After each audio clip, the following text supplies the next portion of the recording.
የአዲስ አበባ ከተማ ምክር ቤት 5ኛ ዓመት የሥራ ዘመን 4ኛ መደበኛ ጉባኤውን አካሂዷል። በጉባኤው የ2018 በጀት ዓመት የእቅድ አፈጻጸም ሪፖርትና የ2019 በጀት ዓመት የሥራ አቅጣጫዎች በከንቲባ አዳነች አቤቤ ቀርበዋል። ከንቲባዋ ባለፉት 5 ዓመታት ከተማዋን ወደ አዲስ ምዕራፍ ያሸጋገረ የልማትና የመልካም አስተዳደር ስራዎች መከናወናቸውን በሪፖርታቸው አመላክተዋል። ከንቲባዋ በዝርዝር ባቀረቡት ሪፖርት ላይ የምክር ቤት አባላት አስተያየትና ጥያቄዎችን አንስተዋል።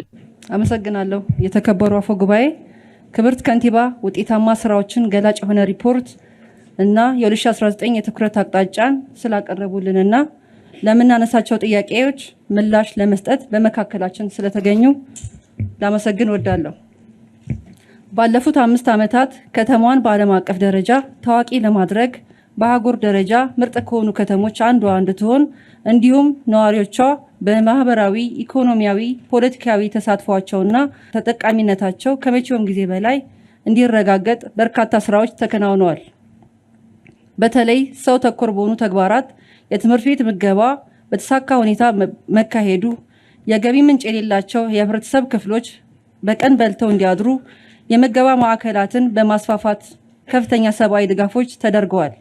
በሌላ በኩል የኮሪደር ልማትን በማጠናከርና ወንዞቻችን ጽዱ በማድረግ መሰረተ ልማት ግንባታዎች ተስፋፍተው ከተማዋ ውብ፣ ማራኪና ለነዋሪዎቿ ምቹ እንድትሆን በመንግስትና በባለ ሀብት አቅም የሚያስመሰግኑ ስራዎች ተከናውነዋል።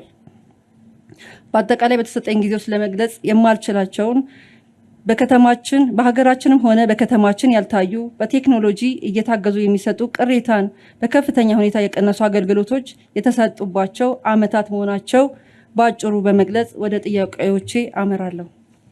አንደኛ፣ በከተማችን ከ1100 በላይ የዴይኬር ህፃናት ማቆያዎች ተገንብተው አገልግሎት እየሰጡ መሆኑ ይታወቃል። የከተማ አስተዳደሩም በእነዚህ ህፃናት ማቆያዎች ምግብ፣ የንጽህና መጠበቂያ፣ ዳይፐር ለሌሎችም ለልጆች የሚያስፈልጉ ግብአቶችን በነፃ እንደሚያቀርብም በክትትልና በቁጥጥር ስራችን አይተናል።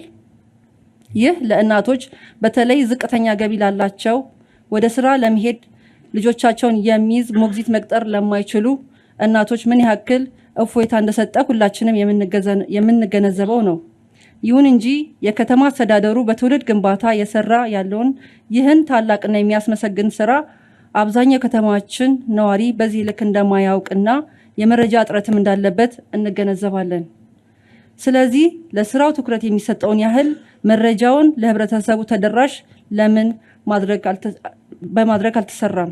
ከመሬት ግንባታ አንጻር የለማ መሬትን ሀገራዊ ፋይዳ ላላቸው ፕሮጀክቶች ቅድሚያ ሰጥቶ በማቅረብ የመሬት አገልግሎት በማዘመን ግንባታዎች ፕላንን ጠብቀው እንዲሄዱ በመቆጣጠር እንዲሁም ወደ ግማሽ ሚሊዮን የሚጠጉ ቤቶችን በመገንባት ጉልህ ውጤቶች መመዝገባቸው የሚበረታታ ነው። የመንግስትና የመኖሪያ ቤቶችን አስተዳደር ስርዓት በማዘመን ሁሉንም አገልግሎቶች ወደ መሶብ ዲጂታል ስርዓት በማስገባት የተቀላጠፈ ግልጽና ተደራሽ አገልግሎቶች ለመስጠት በቀጣይ ምን ታስቧል? ከተማችን ክረምት በመጣ ቁጥር በወንዞች ዳርቻ የሚኖሩ ዜጎች ለጎርፍ ተጋላጭ መሆናቸው በስጋትና በሰቀቀን እንደሚኖሩ ይታወቃል። ጎርፍ ከስጋትም አልፎ በህይወትና በንብረት ላይ አደጋ ሲያደርስ እንደኖረም የታወቀ ነው። ያም ሆኖ ግን የጉዳቱን ያክል ሚዲያ ላይ አይውልም ነበር። አሁን ግን ሚዲያ በእያንዳንዱ ዜጋ እጅ ላይ ስላለ ጉዳዩ ሲራገብ እንሰማለን። የጎርፍ ስጋትና አደጋን ለማስቀረት መንግስት እየሰራ ያለውን ስራ እንደተጠበቀ ሆኖ ማህበረሰቡ የፍሳሽ ማውረጃ ድሬኔጅ በቆሻሻ እንዳይደፈኑ የማጽዳት ዲቾችን እንዳይዘጉ በማድረግ የበኩሉን አስተዋጽኦ እንዲያበረክት ግንዛቤ ከመፍጠር አንጻር ምን እየተሰራ እንደሆነ ቢብራራ። አመሰግናለሁ። የተከበሩ አፈ ጉባኤ፣ ክብርት ካንቲባንም አመሰግናለሁ። ከ60 ሺህ በላይ ፕሮጀክቶች በፍጥነትም በውጤታማነትም በራሳቸው ወጪና ገቢ የተገነቡ መሆናቸው ብዙ ልዩ ያደርጋቸዋል። እነዚህ ብዙ ማሳያዎች ሪፖርቱ ላይ እንዳየነው እዚሁ ያለንበት አድዋ መታሰቢያ ህንፃን በደንብ እንግዲህ ስንጀምር አልነበረም። 5 ዓመት ላይ ስንጀምር ይሄ ህንፃ አልነበረም። ከ5 ዓመቱ ፕሮጀክት ውስጥ የሚመደብ ነውና በርካታ ይሄን የሚመስሉ የተሰሩ ስራዎች ሁላችንም እዚህ ያለን ስለምናውቃቸው አዳዲስ አሁን በቅርብ ጊዜ የተጠናቀቀውን በተለይ የኢንዱስትሪ ፓርክ ግንባታ ማየት እንችላለን። በአዲስ አበባ ታሪክ በጣም ሰፊና ትልቅ ኢንዱስትሪ ፓርክ ነው የተገነባው። 11ዱም ክፍለ ከተማ ላይ የአዲስ መሶብ ማዕከል ባለፈውም ጥያቄ አቅርበን ነበር። ይሄ ተጠናቆ ተመርቋል። አጠቃላይ 11 መሶብ አንድ ማዕከል አገልግሎት ዘምኗል። አገልግሎት መስጫ እና 150 ደግሞ አገልግሎቶች ስራ ጀምረዋል። ይሄ በጣም የሚደነቅ በአንድ ዓመት ይቅር በረጅም ጊዜ የማይፈጸም እውነት ለመናገር በጣም ከባድ ነው፣ ነገር ግን ተፈጽሟል።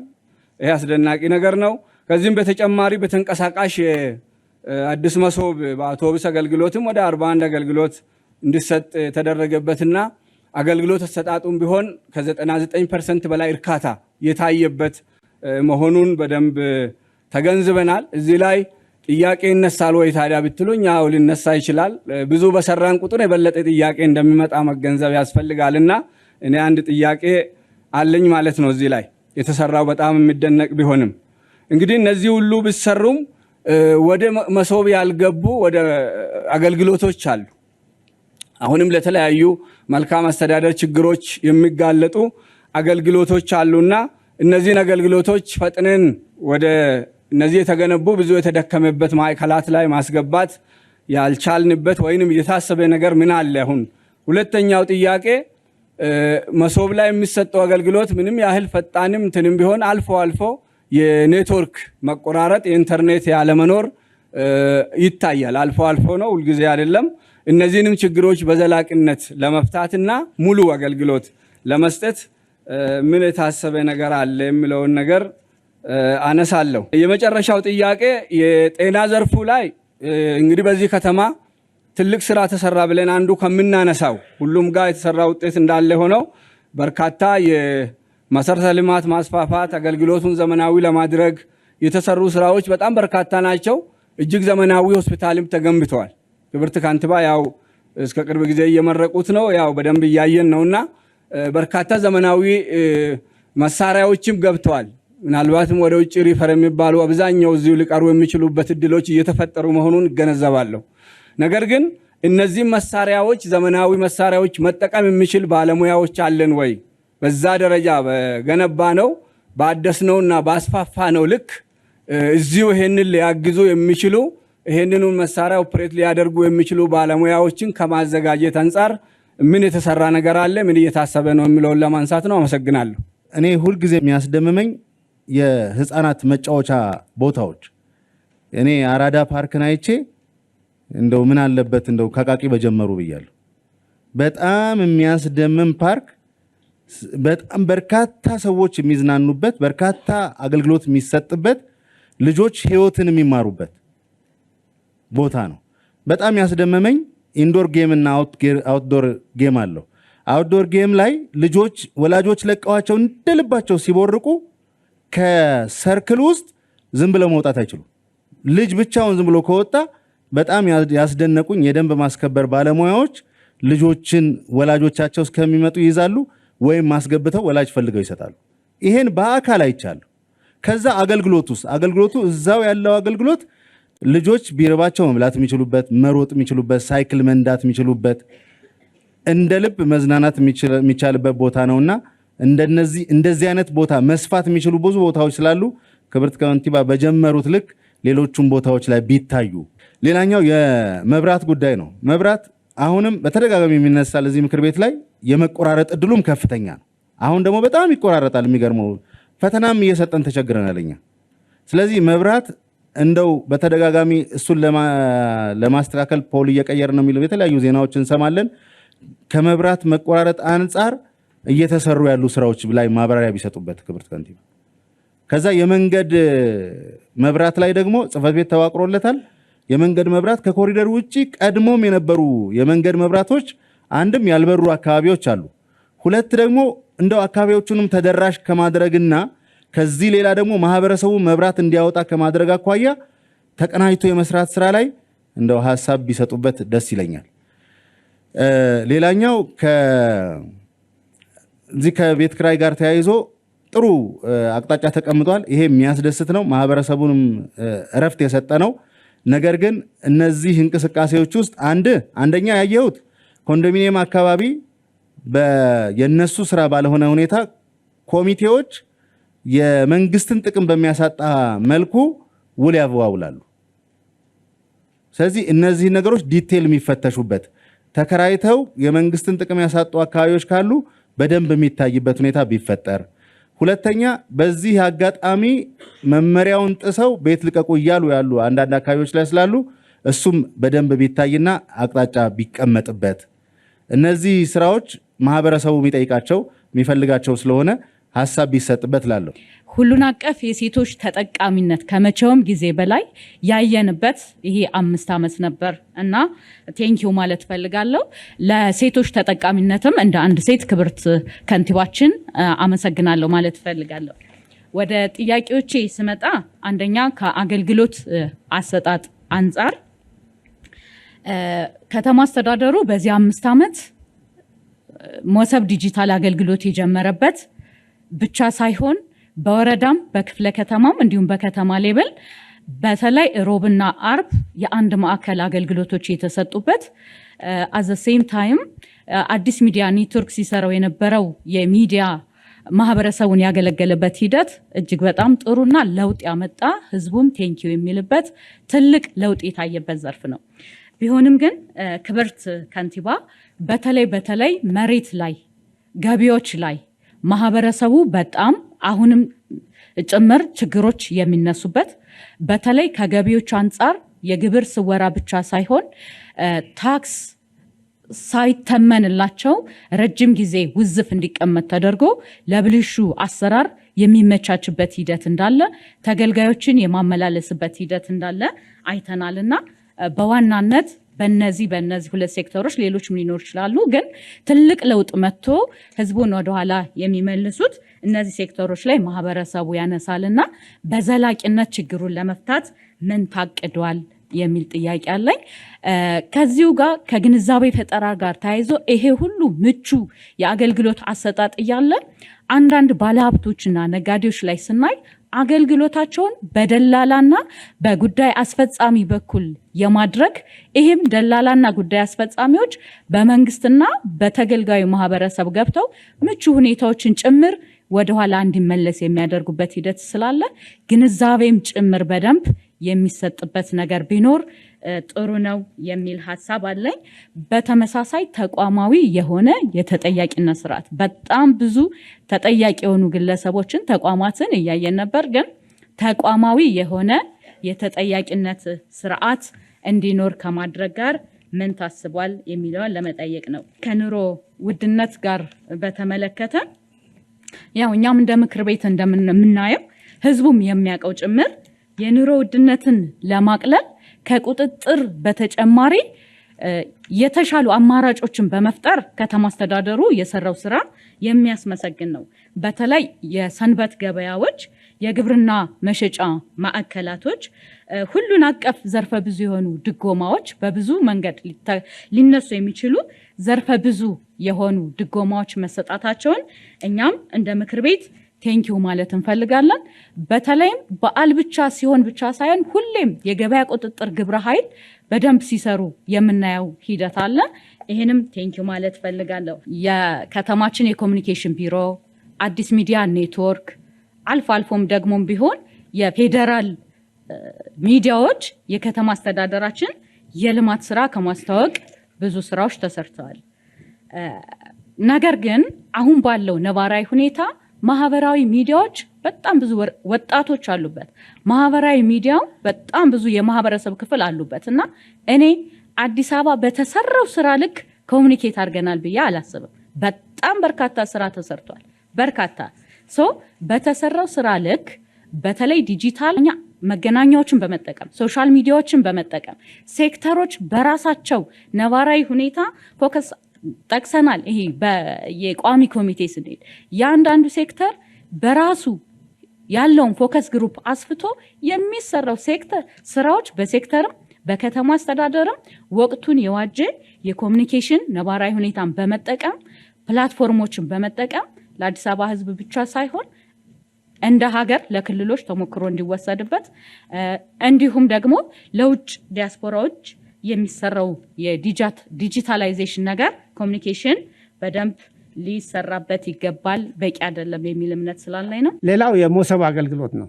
የመሶብ አገልግሎት እንግዲህ ምን ያህል አገልግሎቱን እንደቀየረ እናውቀዋለን እና ሁላችንም ደስተኞች ነን እና ግን ሁሉም አገልግሎቶች ወደ መሶብ ስላልገቡ ያው ጊዜ እየጠበቀ አቅም እየተፈጠረ ወደዛ ይገባሉ፣ እንደሚገቡም እርግጠኛ ነን።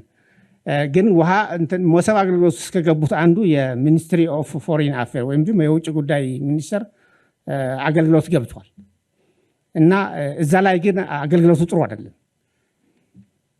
የውጭ ጉዳይ ሚኒስቴር የሚሰጠው ለምሳሌ አሁን የበርዝ ሰርቲፊኬትን አውተንቲኬት ማድረግ አለ። የአዲስ አበባ ወሳኝ ሁነት ምዝገባ ክፍል ወዲያውኑ አውተንቲኬት ያደርጋል። ሄደህ በግንባር ነው መሶብ አልገባም ግን ወዲያውኑ ያደርጋል። ከዛ እሱን ወስደህ ስትሞላ አሁንም አይሆንም ይላል። መሶብ አገልግሎት ሄደህ ስትጠይቃቸው የሚኒስትሪ ፎሬን አፌር ሰራተኞች አሉ፣ እሺ ወደ ዋና መልእክት ይልካሉ። ግን ሁሉም ነገር ተስተካክሎ ግን አይሰጡም እና ስለዚህ መጨረሻ ላይ የውጭ ጉዳይ ሚኒስቴር ሄደን ለመግባት እንኳን አይፈቅዱም። በግድ ገብተን እዛ ገብተን እናስተካከል ነውና ይሄንን አሰራር መቀየር አለባቸው። ትንሽ ነገር ትንሽ ጉድለት መሶብ አገልግሎት ውስጥ ከፍተኛ ቅሬታ ስለሚያስነሳ ነው። እንደሚታወቀው አዲስ አበባ ያው የሀገራችን የሙቀት መለኪያ ነች ማለት እንችላለን። በተለይ ዓለም በሰላሙ ጉዳይ፣ በኢኮኖሚው፣ በተለያዩ ችግሮች ሲናጥ ምናልባት አገራችን በተሻለ መልኩ ይህንን ሁሉ ግለትና ሙቀት ተቆጣጥራ አሁን የደረሰችበትን የኢኮኖሚም የሌሎችንም እድገት መድረስ የተቻለው ምናልባት እኔ እንደ ጥያቄ የምለው የትኩረት አቅጣጫ ላይ ነው በመሶብ በሚለው ተካቶ ይሆን አላውቅም፣ የኢኖቬሽን እና ቴክኖሎጂ እንደ አንድ ፒለር ቢታይ። ምክንያቱም የኢኖቬሽን እና የቴክኖሎጂ ዋናው የአንድ ሀገር ባክቦን ስለሆነ እንደ ትኩረት አቅጣጫ መታየት ቢቻል የሚል ነው። ሊመሰገኑ ይገባል። እኔ በአይኔ እያየሁ ትዝ ይለኛል። የመጀመሪያ ዙር አሽተሽ ልንጎበኝ ሄደን አንድ የሆነ የወደቀ ማሽን ነበረ። እዛ ብዙ ሚሊዮን ብር ወጥቶበት 3 ዓመት ሙሉ በሄድን ቁጥር እዛ ስናየው እየቀፈፈን ስናገር ነበር የምንኖረው። ፈተናው የሚሰጥበት ሁኔታ፣ ትምህርቱ የሚሰጥበት ሁኔታ ላይ ሁሉ ቅሬታ ነበረን። በሂደት ግን እንዴት እየተሻሻለ በአይናችን ፊት እየተሻሻለ እንደሄደ ለመገንዘብ ችለናል። ትራንስፖርት፣ የአዲስ አበባ አውቶቡስ፣ የጽዳት፣ የውሃና ፍሳሽ፣ የኤሌክትሪክ፣ የመንገድ እነዚህ እጅግ በጣም በሚያስደንቅ ሁኔታ ነው የተለወጠ ስራ የሰሩት። ስለእውነት ስራቸውን ጨርሰዋል እያልኩ አይደለም። ክብርት ከንቲባ እንዳሉት ችግሮቹን ጨርሰናል አይደለም፣ ግን በተሰጠን የስራ ገደብ ውስጥ ግን እጅግ በጣም መልካም ስራ ነው የተሰራው እና ስራው ተሰርቷል ጥሩ ነው ባልን ቁጥር እነዚህን የሰሩትን የመሩትን ሰዎች ማመስገን ይኖርብናል። የኔ አስተያየት የምስክርነት ስለሆነ ጥያቄ የለኝም። አመሰግናለሁ። ትውልዱ ሶሻል ሚዲያ ላይ ብቻ ቁጭ ብሎ ኢንፎርሜሽን መሰብሰብ ሳይሆን ሀሳቡን እውቀቱን የሚያዳብርለትን ደግሞ ቁጭ ብሎ የሚያነበው ሰፋ ያለ ነገር ማግኘት ያል አዲስ አበባ ከተማ በዛ ረገድ በቂ ዝግጅት እያደረገ ነው። ይህም በመተኮር ምንድን ነው መደነቅ ያለበት ነው። ከተዋቀሩ ከተዋወቁ የልህቀት ማዕከሎች ለምሳሌ አንዱ የነገዋ እነዛ የልህቀት ማዕከሎች በጣም ኢፌክቲቭ ሆነው አግኝተናቸዋል። ለምሳሌ እዛ የገቡ ልጆች በጣም ላይፋቸው ተበላሽተው የነበሩ ሴት ወጣቶች ናቸው። ተለውጠው መጀመሪያ አእምሯቸው ላይ ተሰርቶ ከዛ በኋላ ፊዚካሊ እንዲስተካከሉ ነው። ከዛ ወደ ምርታማን አምራችነት እንዲቀየሩ ነው የሚደረገው። አሁን ሪሰንትሊ በምናያቸው ተቋማት ውስጥ ከየት ነው የመጣሽው ስላት ከነገዋ ትላለች። ኮምፕሊትሊ ያ ባክግራውንድ ያላት አትመስልም። እና this is effective እና ይህንንም ማድነቅ እፈልጋለሁ። ጥያቄዎቼ አዲስ አበባ ላይ በጣም ብዙ ኮንዶሚኒየም የቆጠቡ ሰዎች አሉ። በ400 ብር ጀምረው ማለት ነው። 400 ቆጥቡ ስለተባሉ ነው 400 የቆጠቡት። ክብርት ከንቲባ ባለፈውም ሲናገሩ ዋጋውን ያማከለ አይነት አፕዴት የሆነ ገንዘብ ይከፈላል ይሰጣል ብለው ነበር። ግን ሪፖርቱ ላይ ስለ ኮንዶሚኒየም ስላልተነሳ ብዙ ሰዎች እንደገና የሆነ ክፍት እንዳይላቸው ስፔሲፊካሊ ኮንዶሚኒየም ለምን አልተባለም? በምንድነው የሚባለው ከባለ ሀብት ጋራ ከምን የምትል ቋንቋ ናት ያለችውና ኮንዶሚኒየሙ ፋይሉ የተዘጋ ይመስላልና ህብረተሰብ ውስጥ እንደምንኖር ደግሞ በቅርባችንም ብዙ የምናውቃቸው ሰዎች አሉና ኮንዶሚኒየም ሪሊ እኔ ሰኔን የሚያልፍ አልመሰለኝም ነበር። በጣም ተወርቶ ነበረ፣ ግን ዝም ስለተባለ ለምንድነው ነው? እንግዲህ 5 ዓመት አይደል አብረን የቆየነው። ባለፉት 5 ዓመታት ያየናቸው ለውጦች ምንም የሚስተባበል አይነት ነገር አይደለም። ከገቢ መነሳት እንችላለን። ገቢ ለምሳሌ 2013 51 ቢሊዮን ነበረ። አሁን ላይ 350 ቢሊዮን በላይ ሆኗል። የ7 እጥፍ የተመዘገበበት ሁኔታ እናያለን። የግብር መሰረቱን የማስፋት እና የተለያዩ አዳዲስ ነገሮችን ከመጨመር ጀምሮ ይሄን ታሳቢ ያደረገ ስራ መሰራቱን ማየት ችለናል። የከፍታ ብሔር ጉዳዮች ጋር ተያይዞ የከተማዋን ህዝብ ሀብት እንዳይመዘበር ወይም አላግባብ እንዳይባክን በማድረግ ረገድ ትልቅ ሚና ተጫውተዋል፣ መሬትም ጨምሮ። ነገር ግን ከዚህ በላይ መስራት ይችላል ብዬ አስባለሁ። ፍትህ ቢሮ ከዚህ በላይ መስራትም አለበት። ትልቅ ከተማ ነው፣ ብዙ ህዝብ ያለበት ከተማ ነው፣ በጣም እያደገ ያለ ከተማ ነው። ስማርት ሲቲ የሚለው እኔ በእንግሊዘኛ ሳወራ ነው የማነሳው። ስልጡን ከተማ በአማርኛው ትክክለኛው የዚህ የሚገልጸው ስልጡን ከተማ። አሁን ዘመናዊ ከተማ ምናምን የሚለውም ገላጭ ነው ብዬ አልወስድም። ዘመናዊ ማንኛውም ነገር ዘመናዊ ተብሎ ሊገለጽ ይችላል፣ ሞደርን የሚለውን ስለሚገልጽ። ኖት ኦንሊ ሞደርን በት ኦልሶ ስማርት ሲቲ አይደል እያልን ያለ ነው። ወደ አማርኛው ዘመናዊ ብቻ ሳይሆን ስልጡን ከተማ ነው እየፈጠርን ያለ ነው። በዛ መልክ ይሄን በዛ ሊመጥን በሚችል መልኩ ግን ስልጣንም ተግባርና ኃላፊነትም ሊሰጠው ይገባል ብዬ አስባለሁ። ከዚህ አንጻር ቻርተሩን ለማሻሻል ቻርተሩ ላይ ያሉ ጉድለቶች ያሉ ክፍተቶች እንዲሞሉ ለማድረግ አስተዳደሩ ምንድነው እየሰራ ያለው የሚለው ፍርድ ቤት ቀጣይ ሪፖርት ሲያቀርብ እንሰማዋለን።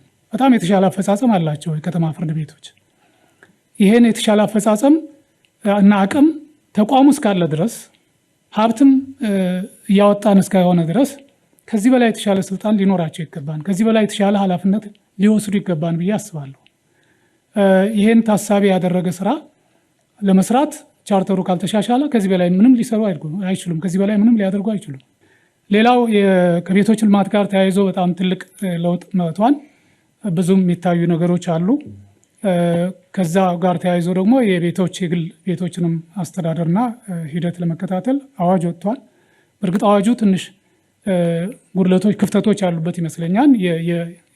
በፍጥነት የወጣ ህብረተሰቡን በማወያየት የህብረተሰቡን የአከራይንም የተከራይንም ስሜትና ፍላጎት በማገናዘብ አማካይ የሆነ ነገር ይዞ መጥቷን ብዬ አላምንም። ከዛም አልፎ መሻሻል የሚኖርባቸው ነገሮች ይኖራሉ። ግን የፌዴራል መንግስት ስልጣን ስለሆነ እኛ ጋር አሁን እዚህ ብዙ እንትን ላንል እንችላለን። አፈጻጸም ላይ ግን በደንብ መታየት ያለበት ነገር ማንሳት እፈልጋለሁ። ሪፖርቱም ላይ ከ500 ሺህ አካባቢ ነው የተባለው የአከራይ ተከራይ ግንኙነት ጉዳይ። ይሄ ትልቅ ህዝብ ነው። 500 ሺህ ማለት አባወራው ነው፣ ውሉን ነው መሰረት አድርገን ያነሳ ነው እና ይሄ 500 ሺህ በስሩ እንደው 3-4 ሰው አለ 4 በአማካይ አለው ብለን ከወሰድን 2 ሚሊዮን ህዝብ ነው እና ስለዚህ ህዝብ ነው እያወራን ያለ ነው ማለት ነው። በዛ ደረጃ ትልቅ ክብደት ሰጥተን ማየት አለብን። አንድ ሁለተኛው አዋጁ ለምሳሌ በየአመቱ የኪራይ መጠን እየተጠና ሊጨመር እንደሚችል ያስቀምጣል። አሁን ዘንድሮ ተጠንቶ ተብሎ የቀረበው ጭማሬ በ2 አመቱ ነው። አዋጁ እንኳን የሰጠውን መብት ለአከራዮች እኛ እየነፈግን ነው ማለት ነው። እኛ መስራት ሲገባን ባለመስራታችን በተለይ ይሄን የሚመለከተው ተቋም የቤቶች ልማት ቢሮ በየአመቱ ነው መስራት ካለበት መስራት ያለበት ጥናት ነው። እኔ እንደውም እውነቱን ለመናገር ጥናትስ ያስፈልጋል የሚል ጥያቄ አለኝ። አሁን የተጠናው ጥናትስ ምን ያህል መሰረታዊ ችግሮችን ይፈታን የሚል ሀሳብ አለኝ። ለምን ዱፕሊኬሽን ኦፍ ኢፈርትም አለ፣ ሪሶርስም የሰው ኃይልም ጊዜም ለምን እናባክናለን? የአሁኑን እንመልከተው። ለምሳሌ የማዕከላዊ ስታቲስቲክስ አገልግሎት የሚሰራው ጥናት አለ በየአመቱ ከኑሮ ውድነት ጋር አያይዞ የዋጋ ጭማሪዎች ምን እንደሆኑ የሚያመለክተው ነገር አለ። እሱን መሰረት አድርገን ሌላ ምንም ጥናት ሳያስፈልግ በየአመቱ ያለውን ሪፖርት መነሻ አድርገን ጭማሪውን መወሰን ይቻላል። አሁንም የተደረገው ኮሱ ነው። ጥናት ተጠና ተባለ፣ ግን ውጤቱ ሲመጣ አሁን 11.5% ነው አይደል ይጨመራል የተባለው። የሚገርማችሁ የማዕከላዊ ስታቲስቲክስ አገልግሎት መረጃዎች የሚያሳዩት የጭማሪው አመታዊ ጭማሪው ከ10 እስከ 13% እንደሚያመለክት ይገለጻል። እሱን አቬሬጅ እንውሰደው። 10 ሲደመር 13 23 ይሆናል። ሲካፈል ለ2 11.5 ነው። በቃ ይሄ ነው የተሰራው። ይሄ ምንም መዞር ብዙ ሰው ማነጋገር ወይም ሌላ አላስፈላጊ ጊዜና ሀብት ማባከን ያለብን አይመስለኝም። ያም የመንግስት ተቋም ነው፣ እንደው ዋና ስራው ነው። እሱን መነሻ አድርገን መጨመር ካለብን በየአመቱ ሌላ ድካም ሳያስፈልግ በመጨመር ማየት። ይሄን ስለ ተከራዮች ብቻ ሳይሆን የአከራዮችንም መብት ግምት ውስጥ ማስገባት ያስፈልጋል። የውጭ ሀገሩም ልምድ የኪራይ መጠን ለመጨመር የቤት ኪራይ እኔ በአጭር ጊዜ ውስጥ ያየኋቸው ቤቱ ላይ ማሻሻያ ሲያደርጉ ነው። እድሳት ካደረጉ የተወሰነ የሚቀይሩት ነገር ካለ ያን ታሳቢ አድርገው ሊጨምሩ ይችላሉ። ከዛ በላይ ለተወሰኑ ዓመታት ሳይጨምሩ ዝም ብለው የሚኖሩበት ሁኔታ አለ። እኛም ጋር እንደዚህ አይነት ነገሮች ሲፈቀዳሉ ወይ? ለምሳሌ ከመንገድ ስራዎች ጋር ተያይዞ አሁንም የታዘብኩትና የሄድኩበትን ጭምር በአካባቢውን ለምሳሌ ከጉራራ ባንቆርጫ አድርጎ አባዶ ይመስለኛል ወይም 02 ሊሆን ይችላል የሚሻገር መንገድ አለ። ቀደም ሲል በተወሰነ ተሰርቶ ነበር። ግማሽ አስፋልት ተነጥፏል። ከዛ በላይ ያለው ግን ያው ኮረኮንች ነው እና አሁን በየአመቱ ክረምት በገባ ቁጥር እየተሸረሸረ በጣም አስቸጋሪ ሆኗል። ያ መንገድ ብዙ ህዝብ የሚኖርበት ነው። ተገልጋይ አለ። የተጀመረ ስራ ነበረ። ለምንድን ነው የቆመው መንገዱ? ለምን ተጠናክሮ እንዲቀጥል አልተደረገም? ሌላው ግምት ውስጥ መግባት ያለበት ነገር ለምሳሌ በእኛ ስር ከነበሩ ተቋማት አንዱ የአዲስ አበባ አመራር አካዳሚ ነው እና በየጊዜው እየሄድን ባለፉት ዓመታት ተስፋ አድርገን የነበረው ሲገነባ የነበረው ተቋም ወደዛ ይገባን አሁን በኪራይ ተጨናንቆ ከንቱኑ በታች እየሰራ እንደሆነ እናይ ነበር። አሁን ያ ሊያልቅ ሲል ለሌላ ዓላማ እንዲውል ተወስኗን የሚል መረጃ ደረሰን። ወይ ለተሻለ ለላቀ ዓላማ እስከሆነ ድረስ ችግር የለብንም። እኔ ብዙ እንትን የለኝም። ግን ይሄ ተቋም መቼ ነው የራሱ ነገር የሚኖረው? ሁለተኛ ይሄ ተቋም ለፌዴራል መንግስት ከሆነ የሚሰጠው የፌዴራል መንግስት በምትኩ ለከተማ አስተዳደሩ የሚሰጠው ነገር አለ ወይ? በአይነት ሊሆን ይችላል፣ በገንዘብ ሊሆን ይችላል። ሌላው እንደው መለስተኛ ነገር ሊሆን ይችላል። ለሰራተኞች እየተደረገ ያለው ድጎማ በጣም ጥሩ ነው። መጀመሪያ 20 ብር ነበር፣ በኋላ አሁን 40 ብር ሆኗል። ይሄ በከተማ አስተዳደሩ በጀት ላይ የሚፈጥረው ጫና ቀላል አይደለም። ከምገባ ፕሮግራም ጋር ከምን ጋር ሲደመር በጣም ብዙ ነው። ግን አፈጻጸሙ ላይ እዛም ስንጎበኝም አንስቼ ያውቃለሁ። የሚያሳስበኝ ነገር ስላለ ነው። እዛው ላይ ካፌ ከተጠቀመ ወይም እዛው ላይ የሆነ የሚገዛቸው ነገሮች ካሉ ነው የሚታሰብለት እና ገዝቶ እንዲበላ የሚያበረታታ አይነት አካሄድ አለም ወይ? ሰው ያችን ገንዘብ ለመጠቀም ብሎ እንዲገዛ እየገፋ ነው እያበረታታ ነው አይደለም ወይ? በቃ ያ ገንዘብ የምንደጉመው ከሆነ ለምን ማንሰጠው? ሌላው እንደዚሁ በቋሚ ኮሚቴያችንም እየዞርን ስንሰራ አንዱ ደስ የሚለኝ ነገር ለምሳሌ የማህበራዊ ዋስትናን ስናይ ለምን አንዱ ጋር አይሆንም? ለምን ራሱን ችሎ መቆየት አስፈለገው የሚል እናነሳ ነበር እና እሱ ወደ አሁኑ ወደ በጎ ፍቃድና የህዝብ ተሳትፎ ማስተባበሪያ ቢሮ እንዲካተት ተደረገ። በጣም ትክክለኛ ውሳኔ ነበረ። አሁንም አንድ ሁለት ተቋማትን ማንሳት ፈልጋለሁ ግምት ውስጥ እንዲገባ። አንደኛው የነገዋ ነው። የነገዋ በጣም ትልቅ ስራ ነው። ሄደን ጎብኝተነዋል። ትልቅ የሚደነቅ ስራ ነው። ነገር ግን በቀጥታ ለከንቲባ ጽሕፈት ቤት ተጠሪ ከሚሆን ስራው በቀጥታ የሚመለከታቸው የሴቶች እና ማህበራዊ ጉዳይ ቢሮ ነው። ለሴቶችና ማህበራዊ ጉዳይ ቢሮ ኃላፊነቱን ሰጥቶ ከንቲባ ጽሕፈት ቤት ደግሞ ሁሉንም ይመለከታል። ሁሉም ለዛ ተጠሪ ነው። በሱ አድርጎ ስራውን ማሰራት አይቻልም ወይ? የግድ ለከንቲባ ጽሕፈት ቤት ተጠሪ ተቋማት መብዛት አለባቸው ወይ? በጣም የተለዩ መሰረታዊ የሆኑ ነገሮች ላይ ማተኮር አይቻልም ወይ የሚል አስተያየት አለ። መጨረሻ ላይ ወጣቱ ላይ ስራ መስራት ያስፈልጋል። ወጣቱን በደንብ ለማግኘት የሚያስችሉ መሰረተ ልማቶች አሉ። ለምሳሌ አሁን እየተሰራ ያለው የስፖርት ሜዳዎች የስፖርት ማዘውተሪያ ሜዳዎች በጣም የሚገርሙ ናቸው። እኔ የተወሰኑ ጊዜ ወደ ወጣ እያልኩ መጣባቸው ጊዜዎች ነበሩና ሲሄድ አንዱ የሚያስቀናኝ የሚያስቆጨኝ የነበረው የስፖርት ሜዳዎች የስፖርት ማዘውተሪያ ቦታዎችን ስታዩ ግሪን መሆናቸው ጽድት ያሉ መሆናቸው። አሁን ከተማ ውስጥ ተዘዋወር ያንሳይ በጣም ድሮ ቅናቴ አሁን ፎይ እያልኩ መጣለሁ። ነገር ግን በአግባቡ ልንጠቀምባቸው ይገባል ብዬ አስባለሁ። ከሱ ጎን ለጎን ደግሞ የወጣቶች ስብዕና ማዕከል መገንቢያ ተቋማት አሉ። በቁጥር በጣም ብዙ ናቸው። 114 የወጣት ስብዕና መገንቢያ ማዕከላት አሉን። ግን ሙሉ አገልግሎት እየሰጡ ነው ወይ? ሙሉ ስራቸውን ኃላፊነታቸውን እየተወጡ ነው ወይ ብለን ስናይ አይደለም። እንደዚህ አይነት ነገሮች ቢስተካከሉና ትኩረት ቢያገኙ በቀጣዮቹ ዓመታት በጣም የተሻለ ስራ ይሰራል። አጠቃላይ ይሄ ተቋም ግንባታ ላይ የትኩረት አቅጣጫ ተብሎ ተቀምጧል። በእርግጥ ግን ያው ተቋም ግንባታ እስካሁን የመጣንበት መንገድ መሰረት ነው ብዬ ነው የማስበው። ግን ቀጣይ 5 ዓመት ልዩ ትኩረት ይፈልጋል ማለት አጠቃላይ ትምህርት ብንል ጤና ብንል እርስዎን ጨምሮ ክብርት ከንቲባ እኔ ባልኖር እንደ ከተማ አጠቃላይ የተጀመሩ ልማቶች ይሄዳሉ ወይ? ትምህርት ተቋም ላይ የሚመሩት ጤና ተቋም ላይ ያሉት ሁሉም አስፈጻሚ አካላት ላይ ያሉት ባይኖሩ እነዛ ተቋማት ቀጥ ብለው መሄድ ይችላሉ ወይ? ሲስተም ቢልድ አድርገናል ወይ? ተቋማቱ ሰዎችን እያዘዋወረን ሳይሆን ማንም ሰው ብናስቀምጥ ተቋማቱ ቀጥ ብለው መሄድ ይችላሉ ወይ የሚለውን ነገር በጥልቀት ገምገማችሁ ቀጣይ አቅጣጫ አድርጋችሁ መስራት ይገባችኋል ብዬ አስባለሁ። ሌላው ያው እኔ እንደ ንግድ እንደነበርኩበት ቋሚ ኮሚቴ ሁሌም ማነሳው ጉዳይ ነው። ያው ከተማ ላይ አገልግሎት ዘርፍ የግድ ከፍ ማለት አለበት የሚል አቅጣጫ የለም። የሌሎች ከተሞችንም ኤክስፒሪየንስ ብናይ ማለት ነው።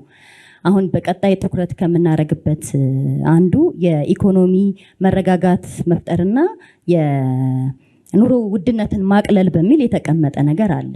ይሄንን የምናረገው አንደኛ ምርታማነትን በመጨመርና ሁለተኛ ደግሞ አጠቃላይ የመግዛት የገበያ አቅሙን የነዋሪውን የዜጋውን የገበያ አቅም በማሳደግ ነው። እነዚህ ሁለት ነገሮች እኔ በመሰረታዊነት ኢንተርፕራይዞችን ወይም ኢንዱስትሪዎችን በማስፋፋት የምናስተካክላቸው ነው ብዬ ነው የማስበው። ለምንድን ነው አምራች ዘርፉን ከፍ ማድረግ ያልቻልነው? ሁለተኛ እኔ በጣም አሁንም እላይ ያለው ዝቅ ብሎ ማገልገል እኔ እንደውም ቢሮ አካባቢ ሲሄድ የማየውን አይነት የሰርቪስ ዴሊቨሪ ከታች ለህዝቡ ቅርብ የሆኑ ሰዎች ጋር አላይም። እኔ እንግዲህ መብቴን አውቃለሁ ብዬ የማስበው ሰው እንኳን ሚስትሪት እደረጋለሁ። ወረዳ ላይ በጣም ከባድ የሆነ ችግር ነው ያለው። እኔ ዛሬ ቦልድሊ ነው የምናገረው። ይሄንን ዝቅ ብሎ ማገልገልን ለምንድን ነው ማጋባት ያቃታችሁ እናንተ? በቀረቡ ጥያቄዎችና አስተያየቶች ዙሪያ ከንቲባ አዳነች አቤቤ ምላሽና ማብራሪያም ሰጥተዋል። ከቤቱ በርካታ ጥያቄዎችም አስተያየቶችም ማሳሰቢያዎችም ተነስተዋል። የተነሱት አስተያየቶች፣ ማሳሰቢያዎች፣ ጥያቄዎች ትልቅ ክብር የሚሰጣቸው ናቸው። የመረጣችውን ህዝብ በመወከል በትክክል ህዝቡ በየደረጃው የሚያነሳውን ጥያቄ የምክር ቤት አባሉ ደግሞ እንዳነሳው ነው የምንቆጥረው። እኛም በግምገማ ሂደታችን በስራ ክትትል በአፈጻጸማችን አሁንም ትኩረት ልናደርግባቸው ይገባል ያልናቸው እንደሆኑ በጥቅሉ ማንሳት እወዳለሁኝ። ከዚህ አንጻር ምክር ቤቱ እና የምክር ቤቱ አባላት በዋናነት ወደ ስራ ቀረብ ብሎ በእውቀት እያነሳው እንደሆነ በትክክልም ደግሞ ህዝቡን እያዳመጠ እንደሆነ የሚያሳዩ መሆናቸውን እኔም እውቅና መስጠት እወዳለሁ። ይሄን ካልኩ በኋላ አመራሮቹ ብዙ ምላሽ ሰጥተውበታል። ጠቅለል ለማድረግ ዋና ዋና ጉዳዮችን እጠቅሳለሁ። ቅድሚያ ተቋም ግንባታ። ከተቋም ግንባታ አንጻር እንግዲህ ለኛም እንደ ከተማ ቁልፍ ተግባራችን ነው። ባለፉት 5 ዓመታት ምክር ቤቱ ሪፖርትና የቀጣይ ዓመታትን አቅጣጫዎች ሲያጽድ እንደነበረው ሁሉ የተቋም ግንባታን ቁልፍ ተግባር አድርገን ስንሰራበት ነው የቆየነው። አሁንም ቀጣይ አቅጣጫ ላይ ታችሁት ከሆነ አንዱ ትልቁ ቁልፍ ተግባር ያልነው የተቋም ግንባታ አገልግሎት ማሻሻያዎችን የተሟላ ማድረግ፣ ከሰው ንክኪ ነፃ ማድረግ፣ ዲጂታላይዝ ማድረግ፣ ዘመኑን የዋጁ አገልግሎቶችን መስጠት ነው ቅድሚያ ነው የተሰጠው።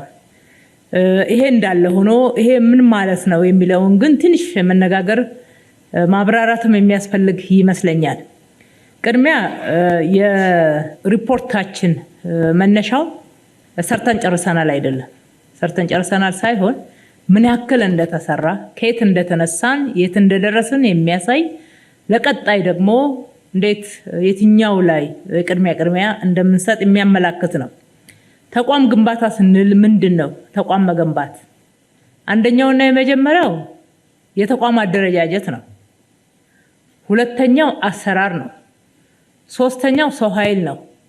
አራተኛው ማዘመን ነው። በሰው ኃይልም በአሰራርም በአደረጃጀትም ቴክኖሎጂን የሚጠቀም ተቋም መፍጠር መቻል ነው። በእነኚህ ከተደገፈና አንድ ተቋም አሰራሩን እንዲያሻሽል ከተደረገ ሲስተም የምንለው እኮ ይሄ ነው። ሲስተም ከዚህ ውጪ የለም። ስለዚህ ሲስተም ወይም ደግሞ የተቋም ግንባታ እያደረግን መተናል። ባለፉት 5 ዓመታት በተከታታይ ቁልፍ እቅዳችን ነበሩ እነኚህ ስራዎች ስንል ትንሽ ማንሳት ተገቢ ይሆናል። አንደኛ ከየት ነው የተነሳ ነው የሚለውን ነው መገንዘብ። የኢትዮጵያ ቢሮክራሲ እውነቱን እንነጋገር ከተባለ የሪፎርም ዝለት የነበረበት አልነበር እንዴ? ከፍተኛ የሪፎርም ዝለት፣ የተተበተበ ቢሮክራሲ፣ በአሰራር መያዣ መጨበጫ የሌለው የአሰራሩ ብዛት፣ የመመሪያው፣ የሰርኩላሩ አንዱ ሳይሻር በሌላው ላይ የተደረበ በተፈለገ ሰዓት አልተገባ ጥቅም ሲፈለግ የሚመዘዙ ብዙ የማይታወቁ ህጎች ሁሉ ሲገጥሙን እኮ ነው የከረሙት። በአንድ በኩል ይሄ ነው። ሁለተኛ በአደረጃጀትም በጣም ሀብትን የሚያባክን ጊዜንም ትኩረትንም በትክክል ወደ ለውጥ ስርዓት ውስጥ እንዲገቡ ለማድረግ የሚያስችሉ ሁኔታዎች ውስጥ አልነበሩም። በተለይ ከተማችንን መነሻ አድርጌ ስናገር፣ በሌላ በኩል ለዘመናት የቆየ የሌብነት፣ የጉበኝነት፣ መማለጃንና የመሳሰሉትን ጥቅም ፍለጋ ስር የሰደደ እኮ ነው። ዛሬ የተፈጠረ ምን ነገር አለ? ምንም እኮ ነገር የለም። በብዛት የምንነጋገረው ውጤቱ ላይ ስለሆነ ነው። ምንጩ ላይ ሳይሆን ውጤቱ ላይ ስለምናወራ ኬዞችን አንስተን ብዙ የምናመረረው ለዛ ነው። ከስሩ ከምንጩ ነው መሰራት ያለበት። ዛሬ ህፃናት ላይ የምንሰራው ትውልዱ ላይ የምንሰራው ስራ በመሰረቱ ይሄንን ማሻሻል የሚያስችል ስራ ይሆን ዘንድ ነው። ሞራል ያለው ስብዕናው የተገነባ ሙስናን የሚጠየፍ ለሰው አክብሮት ያለው ክህሎት ያለው ትውልድን እንገንባ ነው። መሰረት ላይ ያልተሰራ ስራን መስራት ነው። ይሄ ደግሞ እንደው የስሙላ የሲቪክ ትምህርት የምንለው ብቻ ሳይሆን በትምህርት ካሪኩለም ውስጥ በደንብ ገብቶ ከቅድመ አንደኛ ደረጃ መደበኛ እያለ እስከ ሃይ ስኩል ድረስ በሚሄደው ትምህርታችንም ውስጥ ሜንስትሪም ተደርጎ በሚገባ እንዲሰጥ እየተሰራ ያለ ስራ አለ። ከዚህ አንጻር መነሻችንን ስናየው ለውጡ የላቀ ነው። ይህን በትክክል መናገር ይቻላል።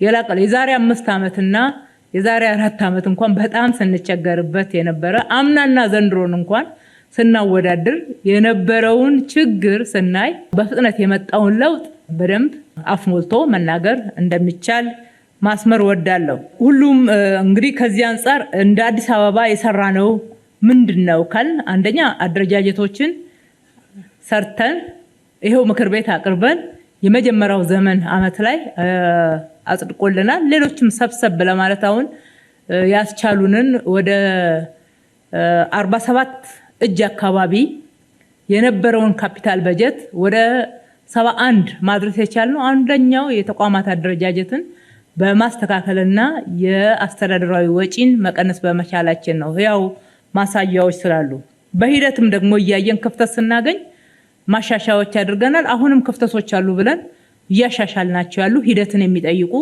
ስራዎች አሉ ማለት ነው። ሁለተኛው አሰራር ነው። አሰራር ላይ በከተማችን ውስጥ የመሬትን ብቻ ብንወስድ መሬት ላይ የነበሩ ወደ 40 አካባቢ የሚደርሱ መመሪያዎች፣ ደንቦች በዛም በዚህም በተለያየ መንገድ ሲተላለፉ የነበሩ ሰብሰብ ብለው በጣም ለመስራት ለመተግበር ለተገልጋዩም ለግልጽነት እንዲያመቹ በሚያስችል ደረጃ ቁጥራቸው ውስን ብቻ እንዲሆን ተደርጓል። ግን አንዱም አሰራር በህግ ያልተደገፈ በደንብ ወይም በአዋጅ ያልተደገፈ አሰራር የለንም። ሲስተም ነው ማለት ነው። ማንም ወደ ግራ ወደ ቀኝ ሊያደርገው የሚችለው እንዳይሆን ነው። አድርጎ ሲገኝ ደግሞ ተጠያቂ እንዲሆን ነው። የሰው ኃይላችንን ችግር እንዳለ ሰው ወይም ደግሞ ሰራተኛ በተገቢው የስራ ሙያው በተገቢው ቦታ በችሎታው አለመመደብ ጭምር በጣም በሰፊው እንዳለ አይተናል። የአመለካከት ችግር እንዳለ አይተናል።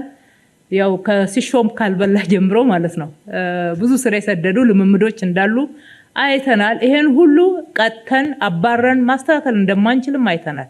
ይሄንን በጥናት አረጋግጠን በተረጋጋ መንገድ ሰራተኞቻችን ፈተና እንዲፈተኑ አድርገን ስራና ሰራተኛ በሙያው በችሎታው እንዲመደብ የማድረግ ከዛም ዝቅተኛ የሆነውን ደግሞ መደበኛ የሆነ የስራ ላይ ስልጠናዎች በተከታታይ እየተሰጡ ነው። የፐብሊክና ሰው ኃይል ሀብት ቢሮአችን አንዱ ትልቁ ተልእኮውና እየሰራ ያለው ስራ ይሄንን ነው። በአመለካከትም ለማስተካከል ወርቃማ ሰኞ አንዱ ትልቁ ትኩረቱ ይሄ ነው። አመራርና ሰራተኛው እኮ አይተዋወቅም። እዚህ ከተማ እንደ ሀገራችንም ያለች በሽታ ይመስለኛል አይተዋወቅም። እኔ እንደ ምሳሌ ልንገራችሁ። እዚህ ከንቲባ ጽሕፈት ቤት ውስጥ ያሉ ሰራተኞችን ሰብሰብ አድርገን በወርቃማ ሰኞ ፕሮግራም ሳገኛቸው እንደ ኦድ ነው መጀመሪያ የታየው ማለት ነው። የሆነ ግምገማ ለማድረግ ሰራተኛ ላይ የሆነ ችግር ተገኝቶ ያንን እርምጃ ለመውሰድ አይነት የመሰላቸው ጥቂት አልነበሩ። እንደዛ ካልሆነ በስተቀር እንዲህ ቀረብ ብሎ አብሮ ቁጭ ብሎ ስልጠና ለመውሰድ ለመነጋገር ሰራተኛ ሲያቀርብ ፕሬዘንት ሲያደርግ ማዳመጥ እንዳመራር እንደገና ደግሞ አመራር ሆኖ እንዴት ከርማችኋል ስራችሁ እንዴት ነው ማለት ያልተለመደ እንደሆነ መነሻ በማድረግ ነው ያንን ሁኔታ ያየነው። ስለዚህ አሁን ወርቃማ ሰኞ አመራሩም ተቋሙም የሚመዘንበት አንዱ አሰራር ነው። በተወሰነ ሰዎች ኮሚትመንት ላይ የተንጠለጠለ አይደለም ማለት ነው። ሌላኛው ቴክኖሎጂ ነው። እንግዲህ ቴክኖሎጂ ምን ያህል ሄደናል? መሶብ ምስክር ነው። የመሶብ አንድ ማዕከል ምስክር ነው። እዛ ገብቶ ያላመሰገነ አስተያየት ያልጻፈ ሲስተሙ ላይ ቲክ ያላደረገ ሰው አታገኙ። በጣም ረክተናል። የኢትዮጵያ ቢሮክራሲ በዚህ ደረጃ በፍጥነት ይቀየራል ብለን አላሰብንም ነበር የሚሉ ጀኒውን የሆኑ በርካታ አስተያየቶችን አግኝተናል። ሲስተሙ ላይ ቲክ ከሚያደርጉት በተጨማሪ አልረካ ብለው የሚጻፍበት አስተያየት የሚሰጥበትን እየጠየቁ አስተያየት ሰጥተዋል። ይሄ ምለው እንግዲህ ለ50ው እጅ ወደ መሶብ ዲጂታል አንድ ማዕከል ለገባው አገልግሎት ነው። ከዚህ አንፃር በ5 ዓመት የሰራ ነው የኃላፊዎች የሰዎች ኮሚትመንት ላይ ብቻ የተንጠለጠለ አይደለም። በእርግጥ ትግበራው ከሰው ሰው ይለያያል፣ ከኃላፊ ይለያያል። እሱ እውነት ነው። ነገር ግን በዋናነት እየተሰራ ያለው ደከም ያለውንም እየደገፍን ወደፊት በደንብ የሄደውንም ልምድ እንዲያካፍል እያደረግን እየሰራን ያለነው ስራ ተቋምን የመገንባት ስራ ነው። ተቋሙ ተቋም ሆኖ መሪው ኖረ ተቀየረ፣ ሁልጊዜ የፖለቲካ ስርዓቱ ኖረ ተቀየረ የሚያገለግል ተቋም ሆኖ እንዲወጣ ሁሌ የሚያገለግል ለምን እንደሚያገለግል ተልኮ ምን እንደሆነ የህዝብ ተጠያቂነት እንዳለበት ለማሳየት ነው። አዲስ ሚዲያ ኔትወርክ ላይ እየሰራን ያለነው ይሄንን ለማስረጽ ነው። በተለያዩ የሰዎችን የማጋለጥ ጥፋት አጥፍተው ሲገኙ በየሚዲያው የምናጋልጠውና በማህበራዊ ገጾቻችን ላይ የምናጋልጥበት ዋናው ምክንያቱም ስለማናዝንላቸው ወይም ከኋላቸው ማህበራዊ ሆነውን የሚዛባ ነገር ጫና እንደሚመጣ አተነው አይደለም። በዋናነት ከዚህ መቆጠብ እንደሚያስፈልግና የማንታረቀው ጉዳይ እንደሆነ ለማስተማር ጭምር ነው። እንግዲህ ሰው ኃይላችን እነኝን አሰራሮችና የአሰራር ስታንዳርዶችን ጠብቆ እንዲሰራ ነው የሚጠበቅበት። ይሄ ማለት ግን እነኚህ ሁሉ አሰራሮች ስለተሰሩና ስለተዘረጉ ሰው አያጠፋም ማለት አይደለም። የትም ሀገር በጣም ሰለጠኑ በምትሏቸው አገልግሎታቸው ላቀ በሚባሉና እንደ ምሳሌ በሚጠቀሱ ሀገራቶች ጭምር በርካታ የሚያጠፉ ሰዎች ያጋጥሟቸዋል። ምንድነው ልዩነቱ? ሲስተም ሲገነባ ቶሎ ትደርሱበታላችሁ። ማን እንዳጠፋ ይታወቃል፣ ምን ያህል እንዳጠፋ ይታወቃል፣ መቼ እንዳጠፋ ይታወቃል። ከዛ ስርዓቱ የሚጠይቀው ስርዓት ይሆናል ማለት ነው፣ ተጠያቂነትን የሚያሰፍን። ይህንን ታሳቢ ያደረጉ ስራዎችን ነው የሰራ ነው ለማለት ነው። ይህ በዚህ እንዳለ እንግዲህ በቀሪዎቹ 50 እጅ ገና ወደ መሶብ ዲጂታል አንድ ማዕከል ባልገቡ አገልግሎቶች ላይ እንግልቱ አለ፣ ሌብነት አለ፣ ዳተኝነት አለ። እሱ የተነሳ እውነት ነው። ለዚህ ነው የትኩረት አቅጣጫችን ሆነን አሁንም ትኩረት ይፈልጋል እንደጀመርነው እንሰራለን ያልነው። ለሚቀጥለው በጀት ዓመት ግን እንግዲህ እንደ ፈጣሪ ፍቃድ በእርግጠኝነት መናገር የሚቻለው የቀሩትን አገልግሎቶች ሙሉ ለሙሉ ወደ ዲጂታል መሶብ አንድ ማዕከል እናስገባለን። ይሄ ከ90 እጅ በላይ ችግሩን ይቀንሰዋል። ለዚህ ፊት የማያደርግ የሰው ኃይል እኛ ሳናባረው ሲስተሙ ያስወጣዋል። ይሄንን መጠቀም የሚችልና በዚህ ስርዓት ማገልገል የሚችል አገልጋይ ደግሞ እየተሸለመ እየተበረታታ የእድገት መሰላሉ ፈጣን እየሆነ የሚቀጥል ይሆናል ማለት ነው።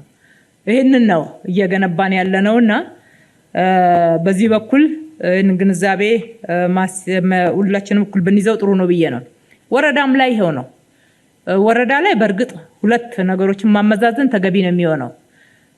ወረዳዎቻችን ላይ በጣም ሰፊ ስራዎች ናቸው የሚሰሩት። ቢሮ አድረው የሚሰሩ በጣም ፈጣን የሆኑ ራሳቸውን ሰጥተው ለውጥ ለማምጣት በጉጉትና በውድድር መንፈስ የሚሰሩ የወረዳ አመራሮች አሉ፣ ሰራተኞችም አሉ። ይሄ በአንድ በኩል። በሌላ በኩል ደግሞ በጣም የሚያስቸግሩ በዚህ ደረጃ ነክሰን የያዝነውን ለውጥ እነሱ ጋር ያልነፈሰ የሚመስላቸው አሉ። እነኚህን ቅድም ባልኩት አንደኛ ሲስተሙ እየተፋቸው እንዲሄድ፣ ሁለተኛ በደረስንበት ልክ ተጠያቂነትን እያረጋገጥን በመሄድ የምናስተካክለው ነው። የበለጠ ደግሞ እየሰራን ያለነው ከአመራሩ በላይ ወደ ሰራተኛው የመውረድ ቀጣይ አቅጣጫ ነው የያዝነው። በደንብ ለውጦች እየመጡ ናቸው። ተስፋ ሰጪ ነው። በጥሩ ሁኔታ በተሟላ ሁኔታ ለመለወጥ መስመር ላይ አለን ማለት የሚያጠፉ የሉም ማለት አይደለም።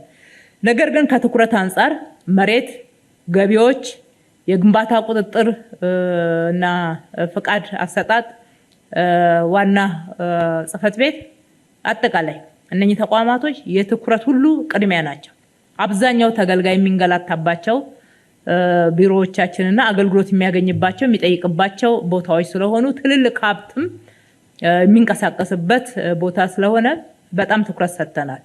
መሬትን እንደ ምሳሌ ከወሰድነው እስከዛሬ ድረስ የተፈጠሩ መብቶች ሁሉ ዲጂታላይዝ ተደርገው ከነችግራቸው ምን ያህል ናቸው የሚል አውቀን ስካን አድርገን በዲጂታልም በባካፕም መረጃዎችን ይዘናል። አሁን ከተገበርነው ሲስተም የተነሳ ማንም ፋይል ኩክ አድርጎ አምጥቶ ሲስተማችን ላይ መግባት ማስገባት እንዳይችል ታስሯል። ይሄ ከአመት አለፈን ይሄን ማድረግ ደረጃ ላይ ከደረሰን ማለት ነው። አንዱ ለውጥ ይሄ ነው። ሁለተኛ ካርታ ኢካርታ አድርገናል፣ ዲጂታል ሆኗል። በቀላሉ ፎርጅድ ካርታዎች እዛም እዚህም እየሄዱ አሁን ፍርድ ቤት ጭምር ይሄዳሉ። ፎርጅድ ካርታዎች ይሄዳሉ፣ ይወሰንብናል። እኛ ቼክ የምናደርግበት ሲስተም አለን። ይግባይ ብለንም ቢሆን ያ ያልተገባ ተጠቃሚነት እንዳይፈጸም ማድረግ የቻልንበትን አቅም ፈጥረናል። በሌላ በኩል ደግሞ ልክ እንደ ገቢዎች መሬት ጥፋት ውስጥ ገብቶ የተገኙ ሰራተኞችን አውቶማቲክ መቅጣት እንዲችል ከስራ ማባረር እንዲችል በካቢኔው ደንብ ጸድቆ ይሄ ነው እየተገበረ ያለው። ችግሩ ምንድነው? የሰራተኛ ብቻ ሳይሆን በርካታ በድለላ ወይም ደግሞ ባልተገባ ጥቅም መጠቀም የሚፈልጉ በማህበረሰባችንም ውስጥ አሉ፣ ተጽዕኖ ሲያሳድሩ የሚውሉ ማለት ነው።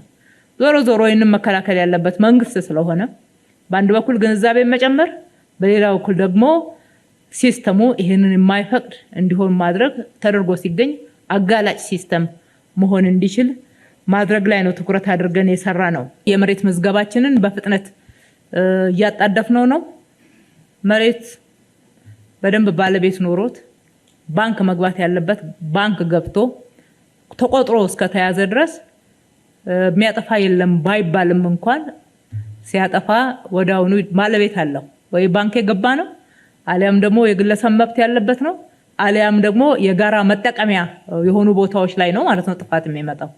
ስለዚህ ይሄንን አጥፍቶ ማምለጥ አይቻልም። በአሁኑ ሰዓት እዛ ደረጃ ላይ ደርሰናል። እዛም እዚህም የሚሞከር አረንጓዴ ቦታ ላይ ይሞከራል፣ ለኳስ ሜዳ ለተለያዩ ቦታዎች የተውናቸው ቦታዎች ላይ ሲሞከር እናያለን። መሬት ባንክ ውስጥ የገቡት ላይ ሲሞከር እናያለን። አንድም ያልደረስንበትና ያልቀጣነው አትሊስት ሌላው ቢቀር መሬቱን ወደ ባንካችን ማስገባት ያልቻልንበት ቦታና ያላመከነው የለም ማለት ነው። ካለም እንደምንደርስበት እርግጠኛ ወደ መሆን ደረጃ ላይ ደርሰናል ማለት ነው። የጊዜ ጉዳይ ካልሆነ በስተቀር በጥቆማ ብቻ አይደለም። ሲስተሙ ራሱ ይሄንን ማጋለጥ ወደሚችል ባለቤት አድርገንበታል። ደንብ ማስከበር ባለስልጣን አንዱ የሚገመገመው በአሰራር ስልጣን የተሰጠው ይሄንን መጠበቅ ነው። ምን ማለት ነው? መሬት መዝግቦ ይይዛል። ከዛ በደብዳቤ በሰነድ ከደንብ ማስከበር ጋር ይረካከባል። ያ ቦታ ተወሮ ቢገኝ ደንብ ማስከበር ይጠየቅበታል። ግንባታ ተገንብቶበት ቢገኝ ግንባታ ፈቃድና ቁጥጥር ባለስልጣን ይጠየቅበታል። ይሄንን በወቅቱ ደርሶ ደግሞ ወደ መሬት ባንክ የገባው መሬት ሲጋለጥ ዝም ብሎ ካየ በየደረጃ ያለው የመሬት ጽህፈት ቤቶች ይጠየቁበታል። በዚህ አግባብ እየሰራን ያለነው ለማለት ነው። ገቢዎች ላይም እንደዛው። ገቢዎች ላይም ለውጡ ቀላል አይደለም። እውነቱን ለመናገር የአፍሪካ ኢኮኖሚክ ኮሚሽን ባለፈው ዓለም አቀፍ በሆኑ አጥኚዎች አጥንቶ እንደ አፍሪካ ምሳሌ ናቸው ካላቸው 6 ከተሞች ውስጥ አንደኛ የወጣው አዲስ አበባ ገቢዎች ነው። ይሄ ማለት ችግር የለም ማለት ነው አይደለም እኮ። ሂደቱ ለመለወጥ ያለውን እና ያቀርነው ምን ያክል በፍጥነት እየተለወጠ እንዳለ ነው። አይለወጥም ተብሎ ከሚፈሩ ተቋማት ውስጥ አንዱ ነበር። ይሄ አሁን ደረት ላይ የሚያደርጉት ካሜራ፣ የጥሪ ሴንተሩ ወደ ኢታክስ ሲስተም የማስገባት ፍጥነቱ፣ ኢፋይሊንግ ፍጥነቱን ስናየው ከግምት ውስጥ ለመውጣት ጥቂት ጊዜ ነው የሚቀሩ። እንግዲህ ነጮቹ እንደሚሉት ሮም በአንድ ጀንበር አልተገነባችም ነው እንጂ ለውጡ ቀላል አይደለም። እስከዛው ድረስ ግን የሚያንገላቱ ሁኔታዎች እዛም እዚህም ያጋጥማሉ። ከተቋማት አደረጃጀት አንጻር የተከበሩ ዶክተር ሲሳይ ያነሱት እየተሰራበት ያለ ነውና አሁን የአዲስ መንግስት ምስረታ ከመደረጉ በፊት በአዲሱ አደረጃጀት ውስጥ ይሄ ብቻ ሳይሆን እየታዩ ያሉ በ5 ዓመት ምን ተማርን፣ ምን እናሻሽል የሚለው ጥናታችን ውስጥ ያሉ ናቸው። መሶብን የመሰለ በክብር መገልገል የሚቻልበት ቦታ እያለ ባለሀብቶች በድለላ በባለ ጉዳይ አስፈጻሚ ያስቸግራሉ የተባለው ያው እንግዲህ ግንዛቤ እየጨመሩ መሄድ ነው። በእነሱ ሲመጡ የመንግስት ተቋማት በቀላሉ የማያገለግል ከሆነ የግድ እነሱም ወደ ስርዓቱ መግባታቸው አይቀርም። ተግዳሮቱ ግን እውነት ነው።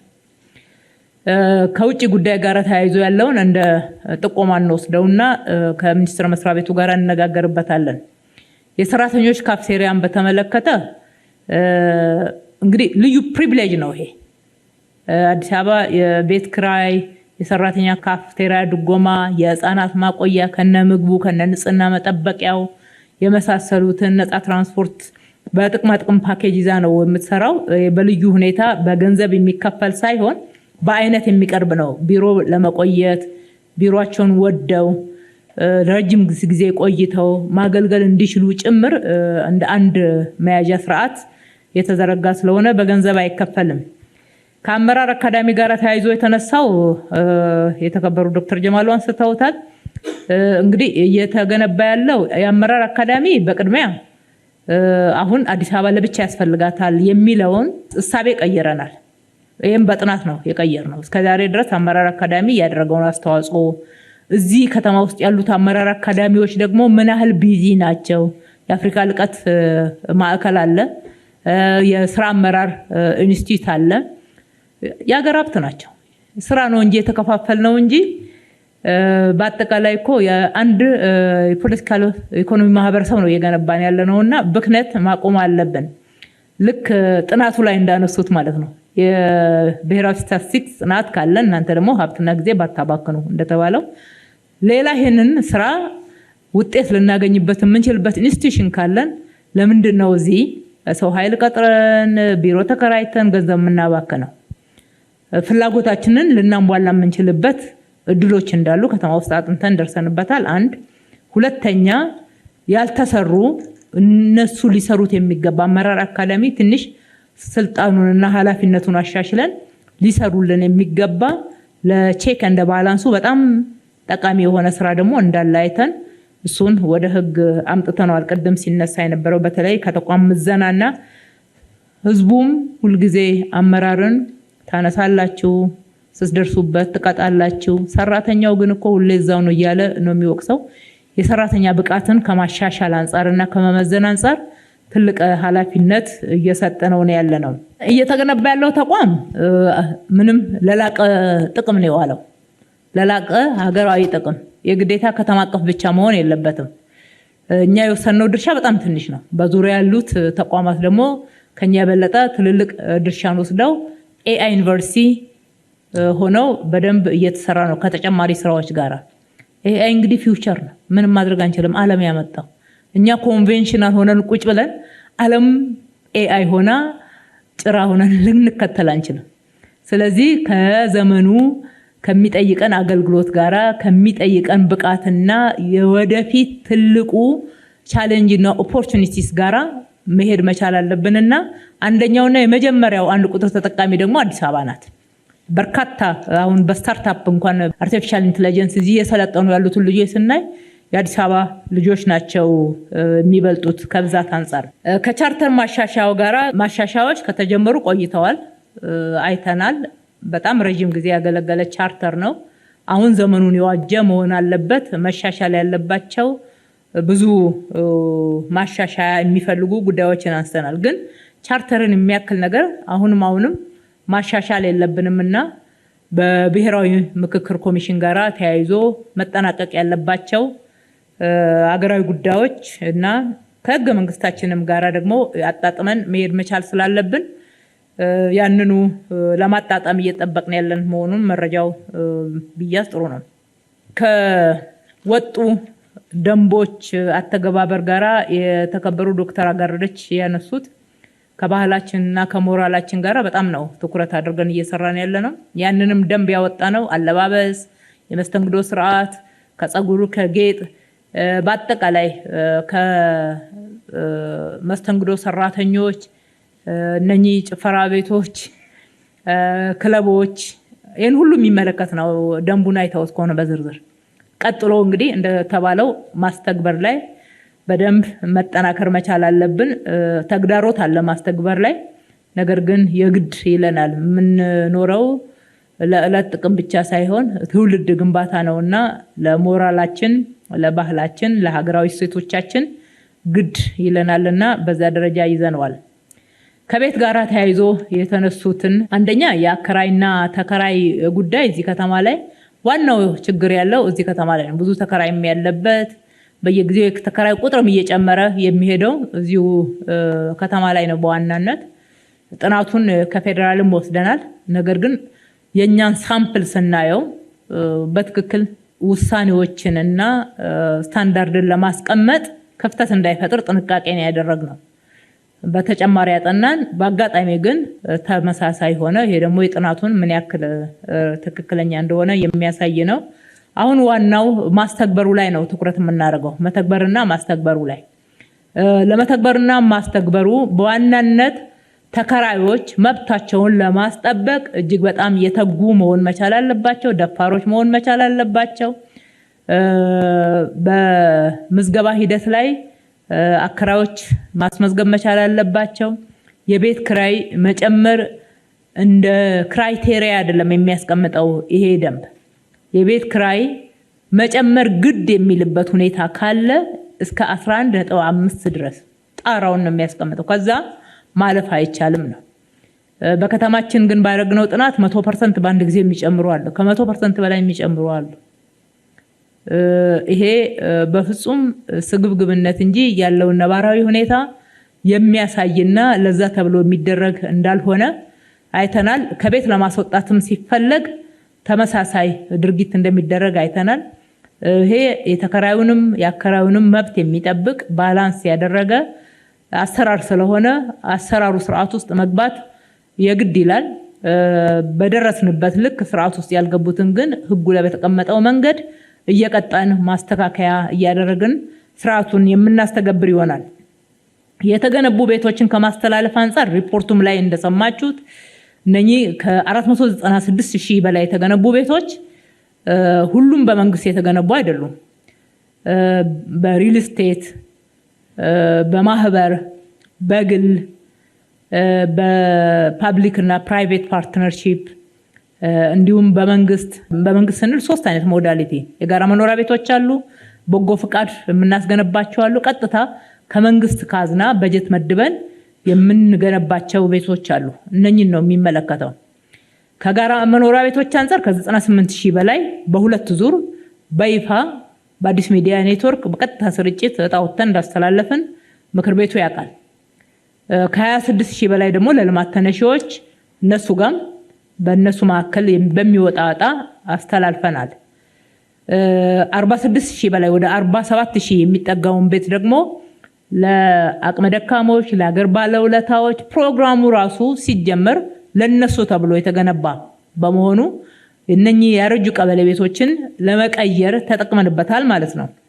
የተረፉት የገነቡት ራሳቸው ግለሰቦቹ የሚጠቀሙበት በርካታ የማህበር አባላት ተጠቃሚ የሆኑበት በተለይ ወደ አቃቂ ስትሄዱ እነኚህ የተሰሩት ሰፊ የማህበር ቤቶች በእነኚህ ዘመን እንዲጠናቀቁ እንዲሰሩ ያደረግናቸው ናቸው። ደግፈን ማለት ነው። የሪል ስቴት እና የመሳሰሉት ቤቶችን የሚያካትቱ ናቸው። አዳዲስ የመኖሪያ ቤቶችን ከመገንባት አንፃር የትኩረት አቅጣጫችን ነው እንዳያችሁት። የትኞቹ ሞዳሊቲዎች ናቸው የሚል ዝርዝር ውስጥ አይገባም። የትኩረት አቅጣጫው ዝርዝር ውስጥ አይገባም። ለምክር ቤቱ ጥያቄ ምላሽ ለመስጠት የጋራ መኖሪያ ቤቶች አሉ። አሁንም እየገነባን ካለነው 50,000 ቤቶች ውስጥ ከ80 እጅ በላይ በጣም እናወጣባቸው ናቸው። ኦልሞስት ወደ መጠናቀቅ የመጡም ስላሉ ሁለተኛ ቀጣይ በመንገነባ ውስጥም የበጎ አድራጎቱም ይቀጥላል። የጋራ መኖሪያ ቤቶችም ይቀጥላሉ። በግልና በመንግስት አጋርነትም የግልና የግል አጋርነትም በሪል ስቴትም የሚሰሩ ቤቶች ይቀጥላሉ። በዋናነት ስትራቴጂያችን አቅርቦትን መጨመር ነው። የትም ዓለም ላይ እንደሚደረገው ለሁሉም ሰው ቤት ሰርተን ማቅረብ ሳይሆን አቅርቦትን መጨመር ላይ ነው ትኩረት የምናደርገው። እንግዲህ የጋራ መኖሪያ ቤቶች ረጅም ዘመን ተመዝግበው ቤት እስካሁን እየተጠባበቁ ያሉ እኛም እውነት ነው በጣም ያሳስበናል። አንዱ ይሄ ከተማ የወረሰው ዕዳ ነው። እውነቱን ለመናገር በጣም ከፍተኛ ጫናን የፈጠረብን። በአንድ በኩል ቀድሞው የተገነቡት ቤቶች በትክክል ዕዳቸው ሳይከፈል በድምሩ ወደ 99 ቢሊዮን ብር ከነወለዱ የመጣ ዕዳ ነው ስንገፋ የቆየ ነው። ከዛ ላይ ነው 62 ቢሊዮን የከፈል ነው። ይሄ 62 ቢሊዮን ቤት ቢገነባበት ኖሮ ከዚህ ውስጥ ቅድም ያነሳ ነው 98,000 ቤቶች ያክል ስናስተላልፍ የተከፈለ ቅድመ ክፍያ በእርግጥ እዚህ ውስጥ የተካተተ ነው። የተወሰኑ ሱቆችን በጨረታ ይሸጥናቸው እነሱም አንድ ግብአት ሆነውናል። ከዛ ውጪ ተገንብተው ጭምር እኮ ገንዘብ ሳይከፈልባቸው የተላለፉ ከማን እንደሚጠየቁ ለማወቅ አስቸጋሪ የሆኑ ሳይገነቡ ተገነቡ ተብለው የተከፈለባቸው ወደ ሁሉ የከተማ አስተዳደር እየከፈለ ነው። ለማንኛውም ዞሮ ያው መንግስት እንደ መንግስት ኃላፊነት አለበትና ይህን ኃላፊነት መወጣት አለበት እና እንደ ቀድሞ ከባንክ እንደ ልብ ብድር አግኝተን በሰፊ የጋራ መኖሪያ ቤቶችን ብንሰራ ደስ ይለን ነበር። የተበላሸ ብድር ስለሆነ እቺን የጠቀስናትን 5 ቢሊዮን እንኳን ለማግኘት በብዙ ሂደት ውስጥ አልፈናል ማለት ነው። የተበላሸውን ብድር ማስተካከል ስላለብን አሁንም 37 ቢሊዮን ብር ያክል ዕዳ አለብን። እሱም መክፈል ግድ ይለናል። የሚተላለፉ ቤቶች አሉ። ከዛ የምናገኘው ከበጀታችንም አድርገን ከዚህ ዕዳ ውስጥ ወጥተን በበጀት ብቻ ሳይሆን ተጨማሪ ፋይናንስን አፈላልገን ቤትን በብዛት መስራት እንዳለብን መነሻ አድርገን ነው እየሰራን ያለነው።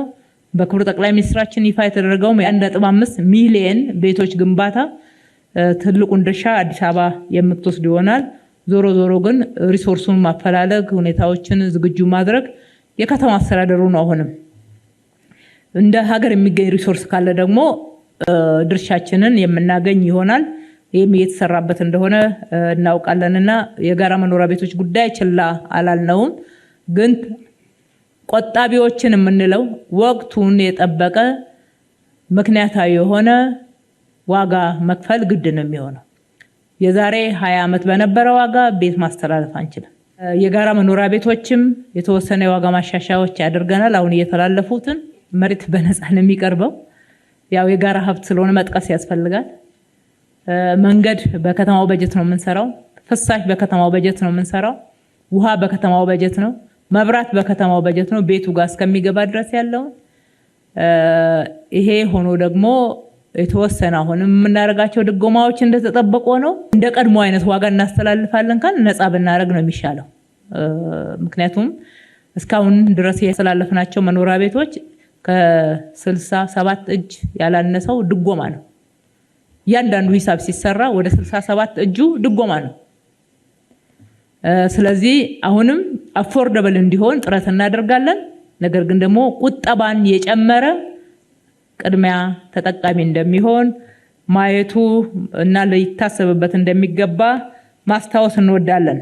ጋራ መኖሪያ ቤቶች ቀድመው የተገነቡት አካባቢ ፍሳሽ አልነበራቸውም፣ ውሃ አልነበራቸውም፣ መንገድ አልነበራቸውም ሲባል ሁሉም አይደሉም።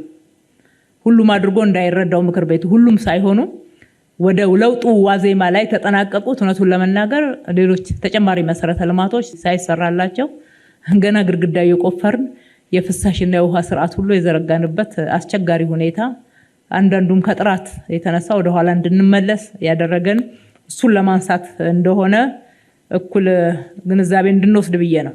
ከመንገዶች አንፃር እጅግ በጣም ከፍተኛ ለውጥ መጥቶበታል። ከነበረበት ነው።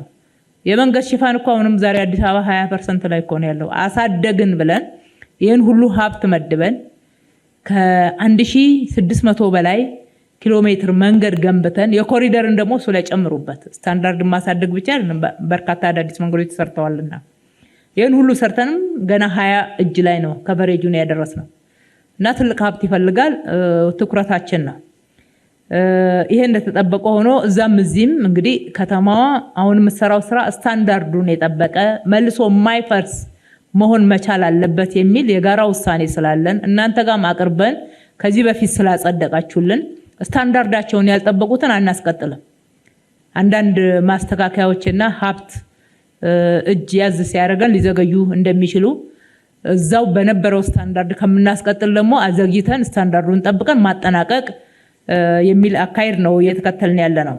ከጎርፍ ጋራ ተያይዞ የተከበሩ የምክር ቤት አባል እንዳነሱት የአዲስ አበባ ከተማ የወንዝ ዳርቻዎች፣ ጎርጆች አካባቢ፣ አንዳንድ መኖሪያ ቤቶች አካባቢ ላይም ከፍተኛ የጎርፍ ተጋላጭነት እየጨመረ ነው የመጣው።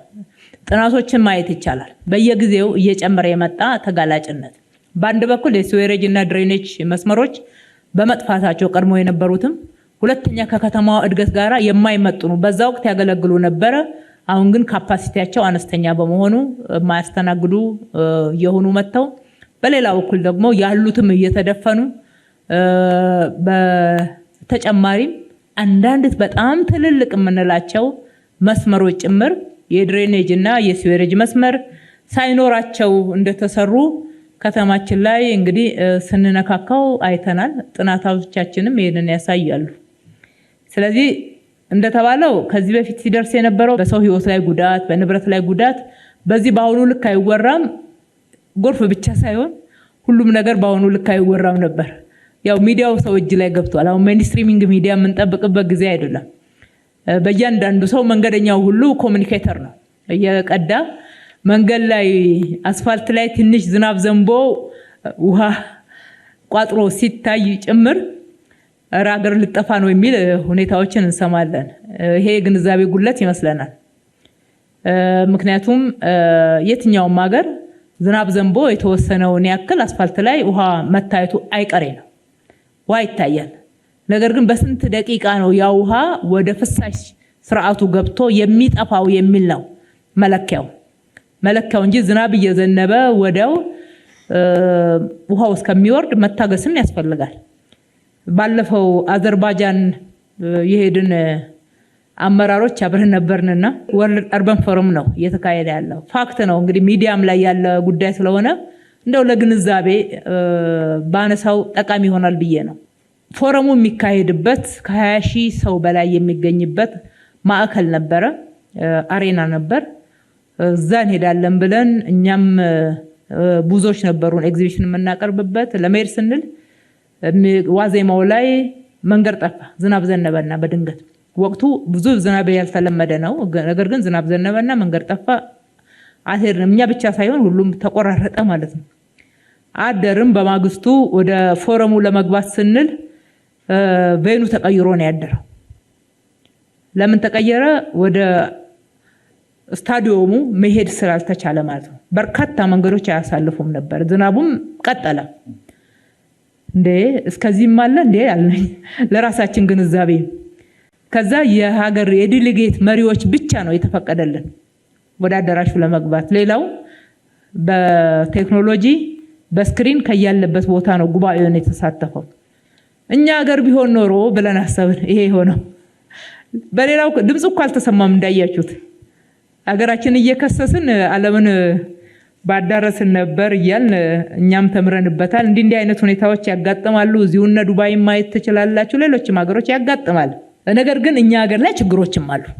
የማይካዱ ደግሞ አሁን ልንሰራባቸው የሚገባቸው ችግሮችም አሉ። የተዘጉ ማኖሎች አሉ። ቅድም እንዳልኩት ያልተዘረጋ ድሬኔጅ መስመር፣ የተዘረጋው ድሬኔጅ መስመር ጠባብ ሆኖ የውሃው ኃይል ከፍተኛ የሆነ መስተካከል ያለበት አለ። በየጊዜው የማጽዳት ባህሉ አሁንም ጽዳት ገና ባህል አልሆነም ያልነው። ቆሻሻ እየሰበሰቡ ድሬኔጅ ላይን ውስጥ የሚጥሉ አካባቢዎች አሁንም ያጋጥሙናል። ከሁሉ በላይ ደግሞ መዋቅራዊ ፕላኑን በመጣስ የተገነቡ ግንባታዎች አሉ። ሰሞኑን እንግዲህ ጀሞ አካባቢ እያፈራረስን ነው። አይታችሁ ከሆነ እዛ ያለው ድንገት ጎዳና ላይ ወጣ ውሃ አይደለም፣ አደጋም ሊያደርስ የሚችል ነው። ለምንድን ነው ተብሎ ሲታይ መስመሩ ላይ ግንባታዎች ተገንብተዋል፣ ከተገነቡ ቆይተዋል።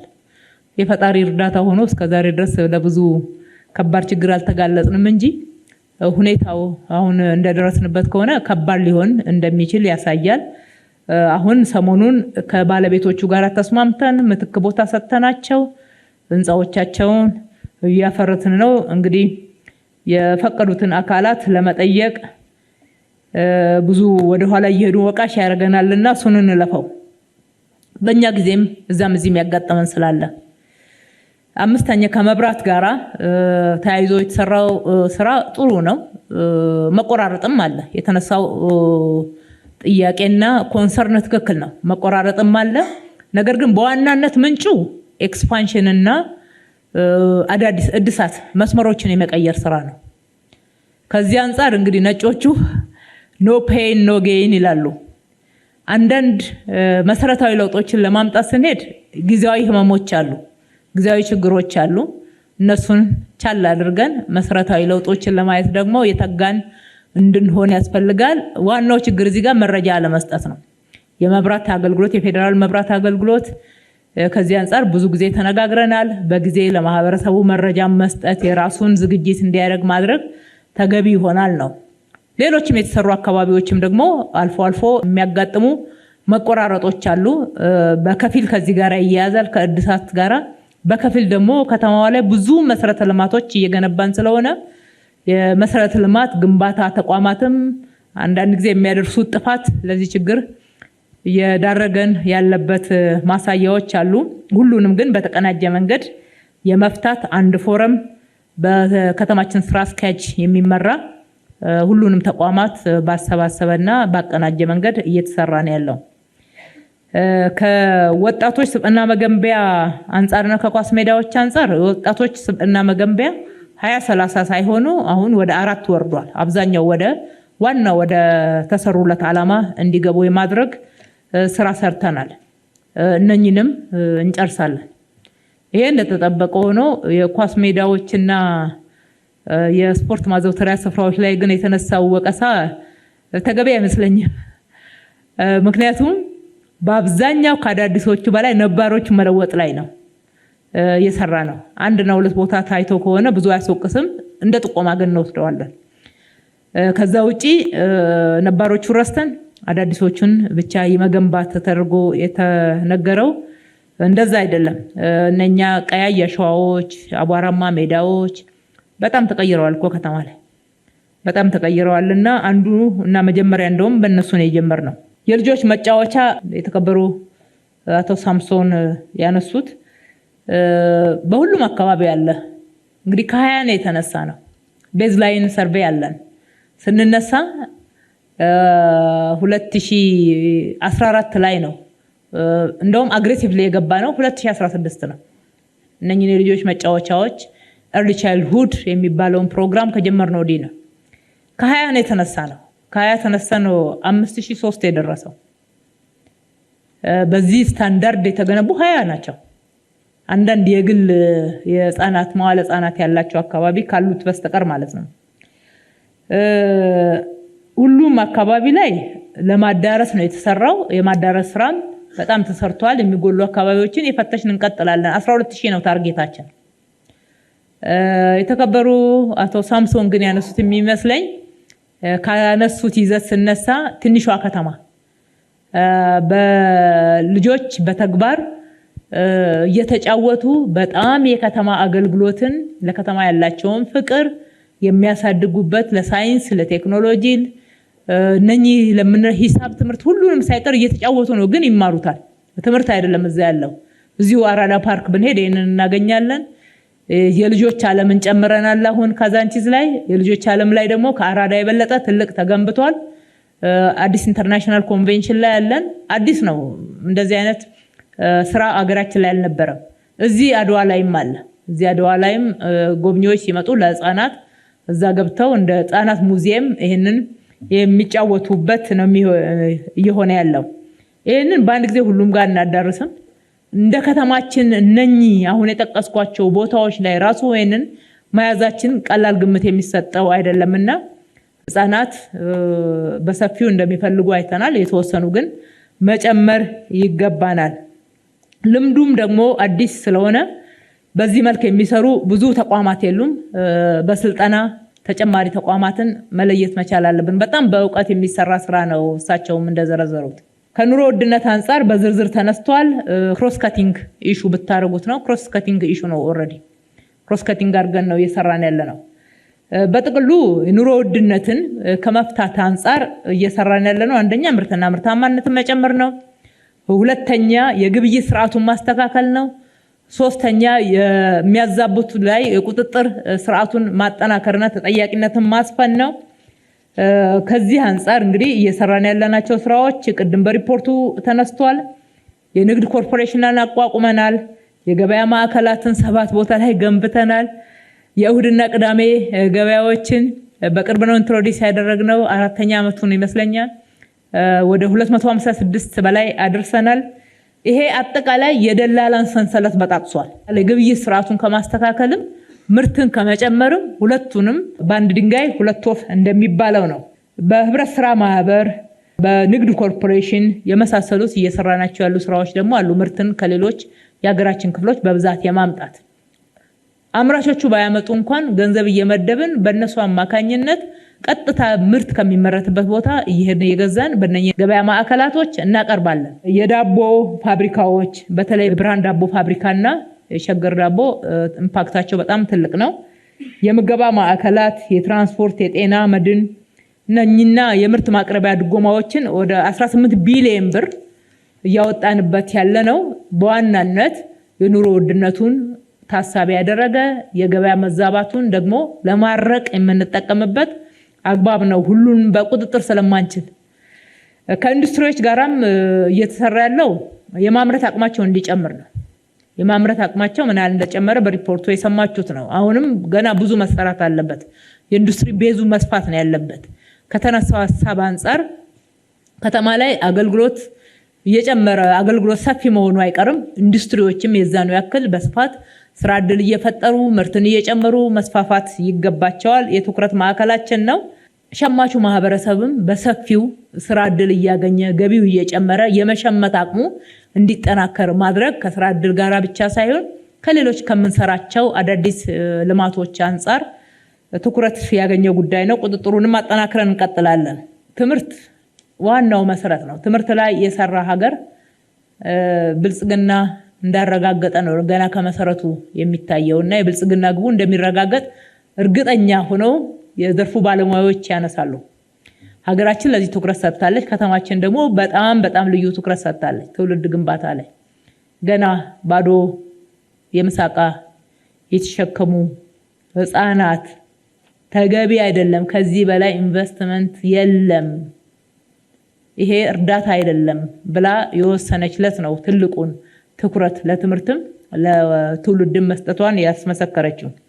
ይሄ እንደተጠበቀ ሆኖ ታች ላይ አሁን እያየን ያለነው ለውጥ ከኤርሊ ቻይልድሁድ ጀምረን ቅድመ አንደኛ ደረጃ ላይ 6ኛ ክፍል 8ኛ ክፍል ላይ እየመጣ ያለው ለውጥ 12ኛ ክፍል ላይ ሲደርስ በትክክል ይሄን ለውጥ ይዞ ይሄዳል ብለን እናስባለን።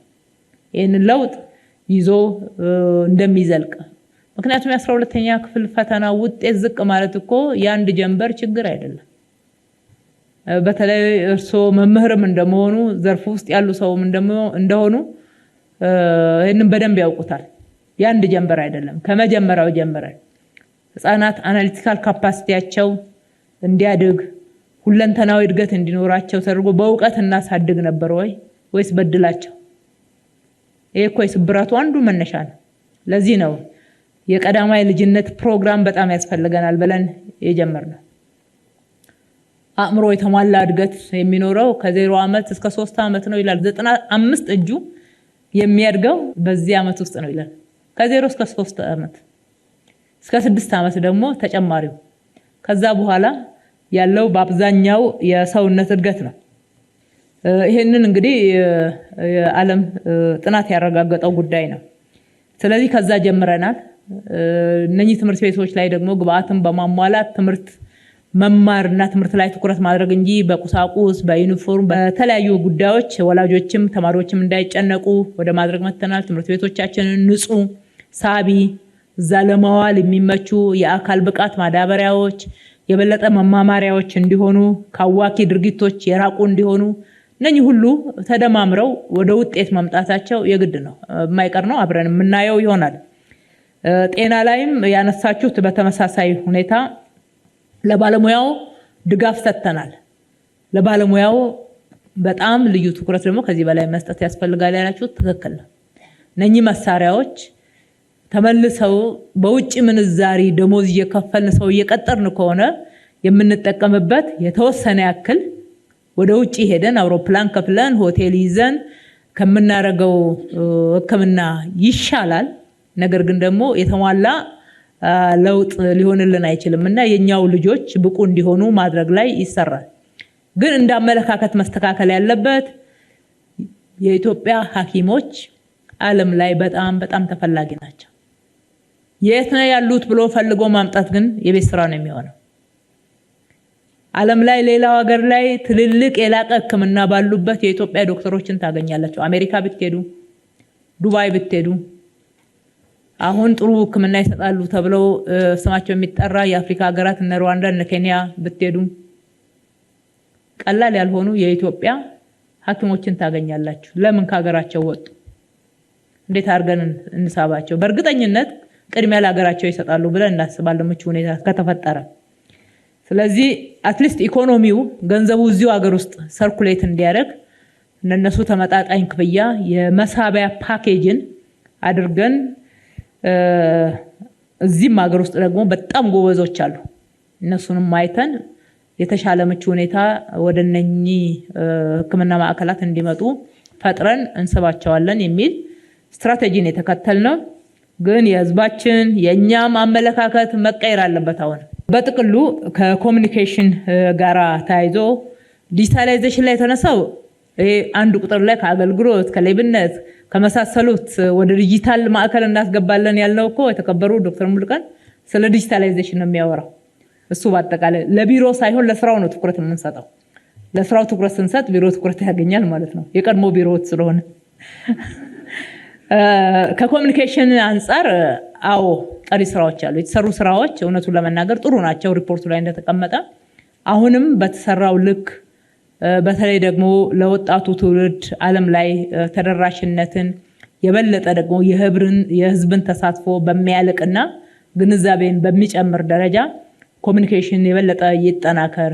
የኮሙኒኬሽን ስርዓቱም ቀለል ያለ አሁን ማህበረሰቡ በቀላሉ እያየ የሚውለው የሚከታተለው እጁ ላይ ባለው ስልክ ስለሆነ ትኩረት አድርጉ። እሱን አሳንሳችሁ አትዩት የተባለውን አስተያየት ብንቀበለው ጥሩ ይሆናል። በዚሁ አግባብ እንደ ግብዓት እንወስደዋለን። በአጠቃላይ ያቀድናቸውን ስራዎች እንግዲህ እንደ ምክር ቤት እንደ አስፈጻሚ አካላትም ኃላፊነት ተከፋፈልን እንጂ ህዝቡ በጋራ መርጦን የጋራ ኃላፊነት ሰጥቶን እቅዳችንን አጽድቀን ለህዝቡ ቃል ገብተን የፈጸምነው ነው። ከአቀድነው በላይ ተፈጽሟል ያላችሁት እውነት ነው። ብዙ በ5 ዓመቱ ስትራቴጂክ እቅድ ላይ ያልተጠቀሱ ስራዎችን ጭምር የተጠቀሱትንም አልቀን የሰራንባቸው ናቸው። እነኚህ ስራዎች በርካታ ስር ነቀል ለውጦችን አምጥተዋል። ከእቅዱ አንጻር ነው ሀገራችን ካለመችው የብልጽግና ግብ አንጻርና ህዝባችን ጋር ካለው የመልማት ፍላጎት አንጻር አሁንም ገና ብዙ ይቀረናል። ቀጣይ ቤት ስራ ነው የሚሆነው። እስካሁን ድረስ በሰራነው ግን ለመረጠን ህዝብ በታማኝነት፣ በትጋት፣ በመሰጠት፣ በቅንነት አገልግለናል ብለን እናምናለን። እጅግ አድርጌ አመሰግናለሁ።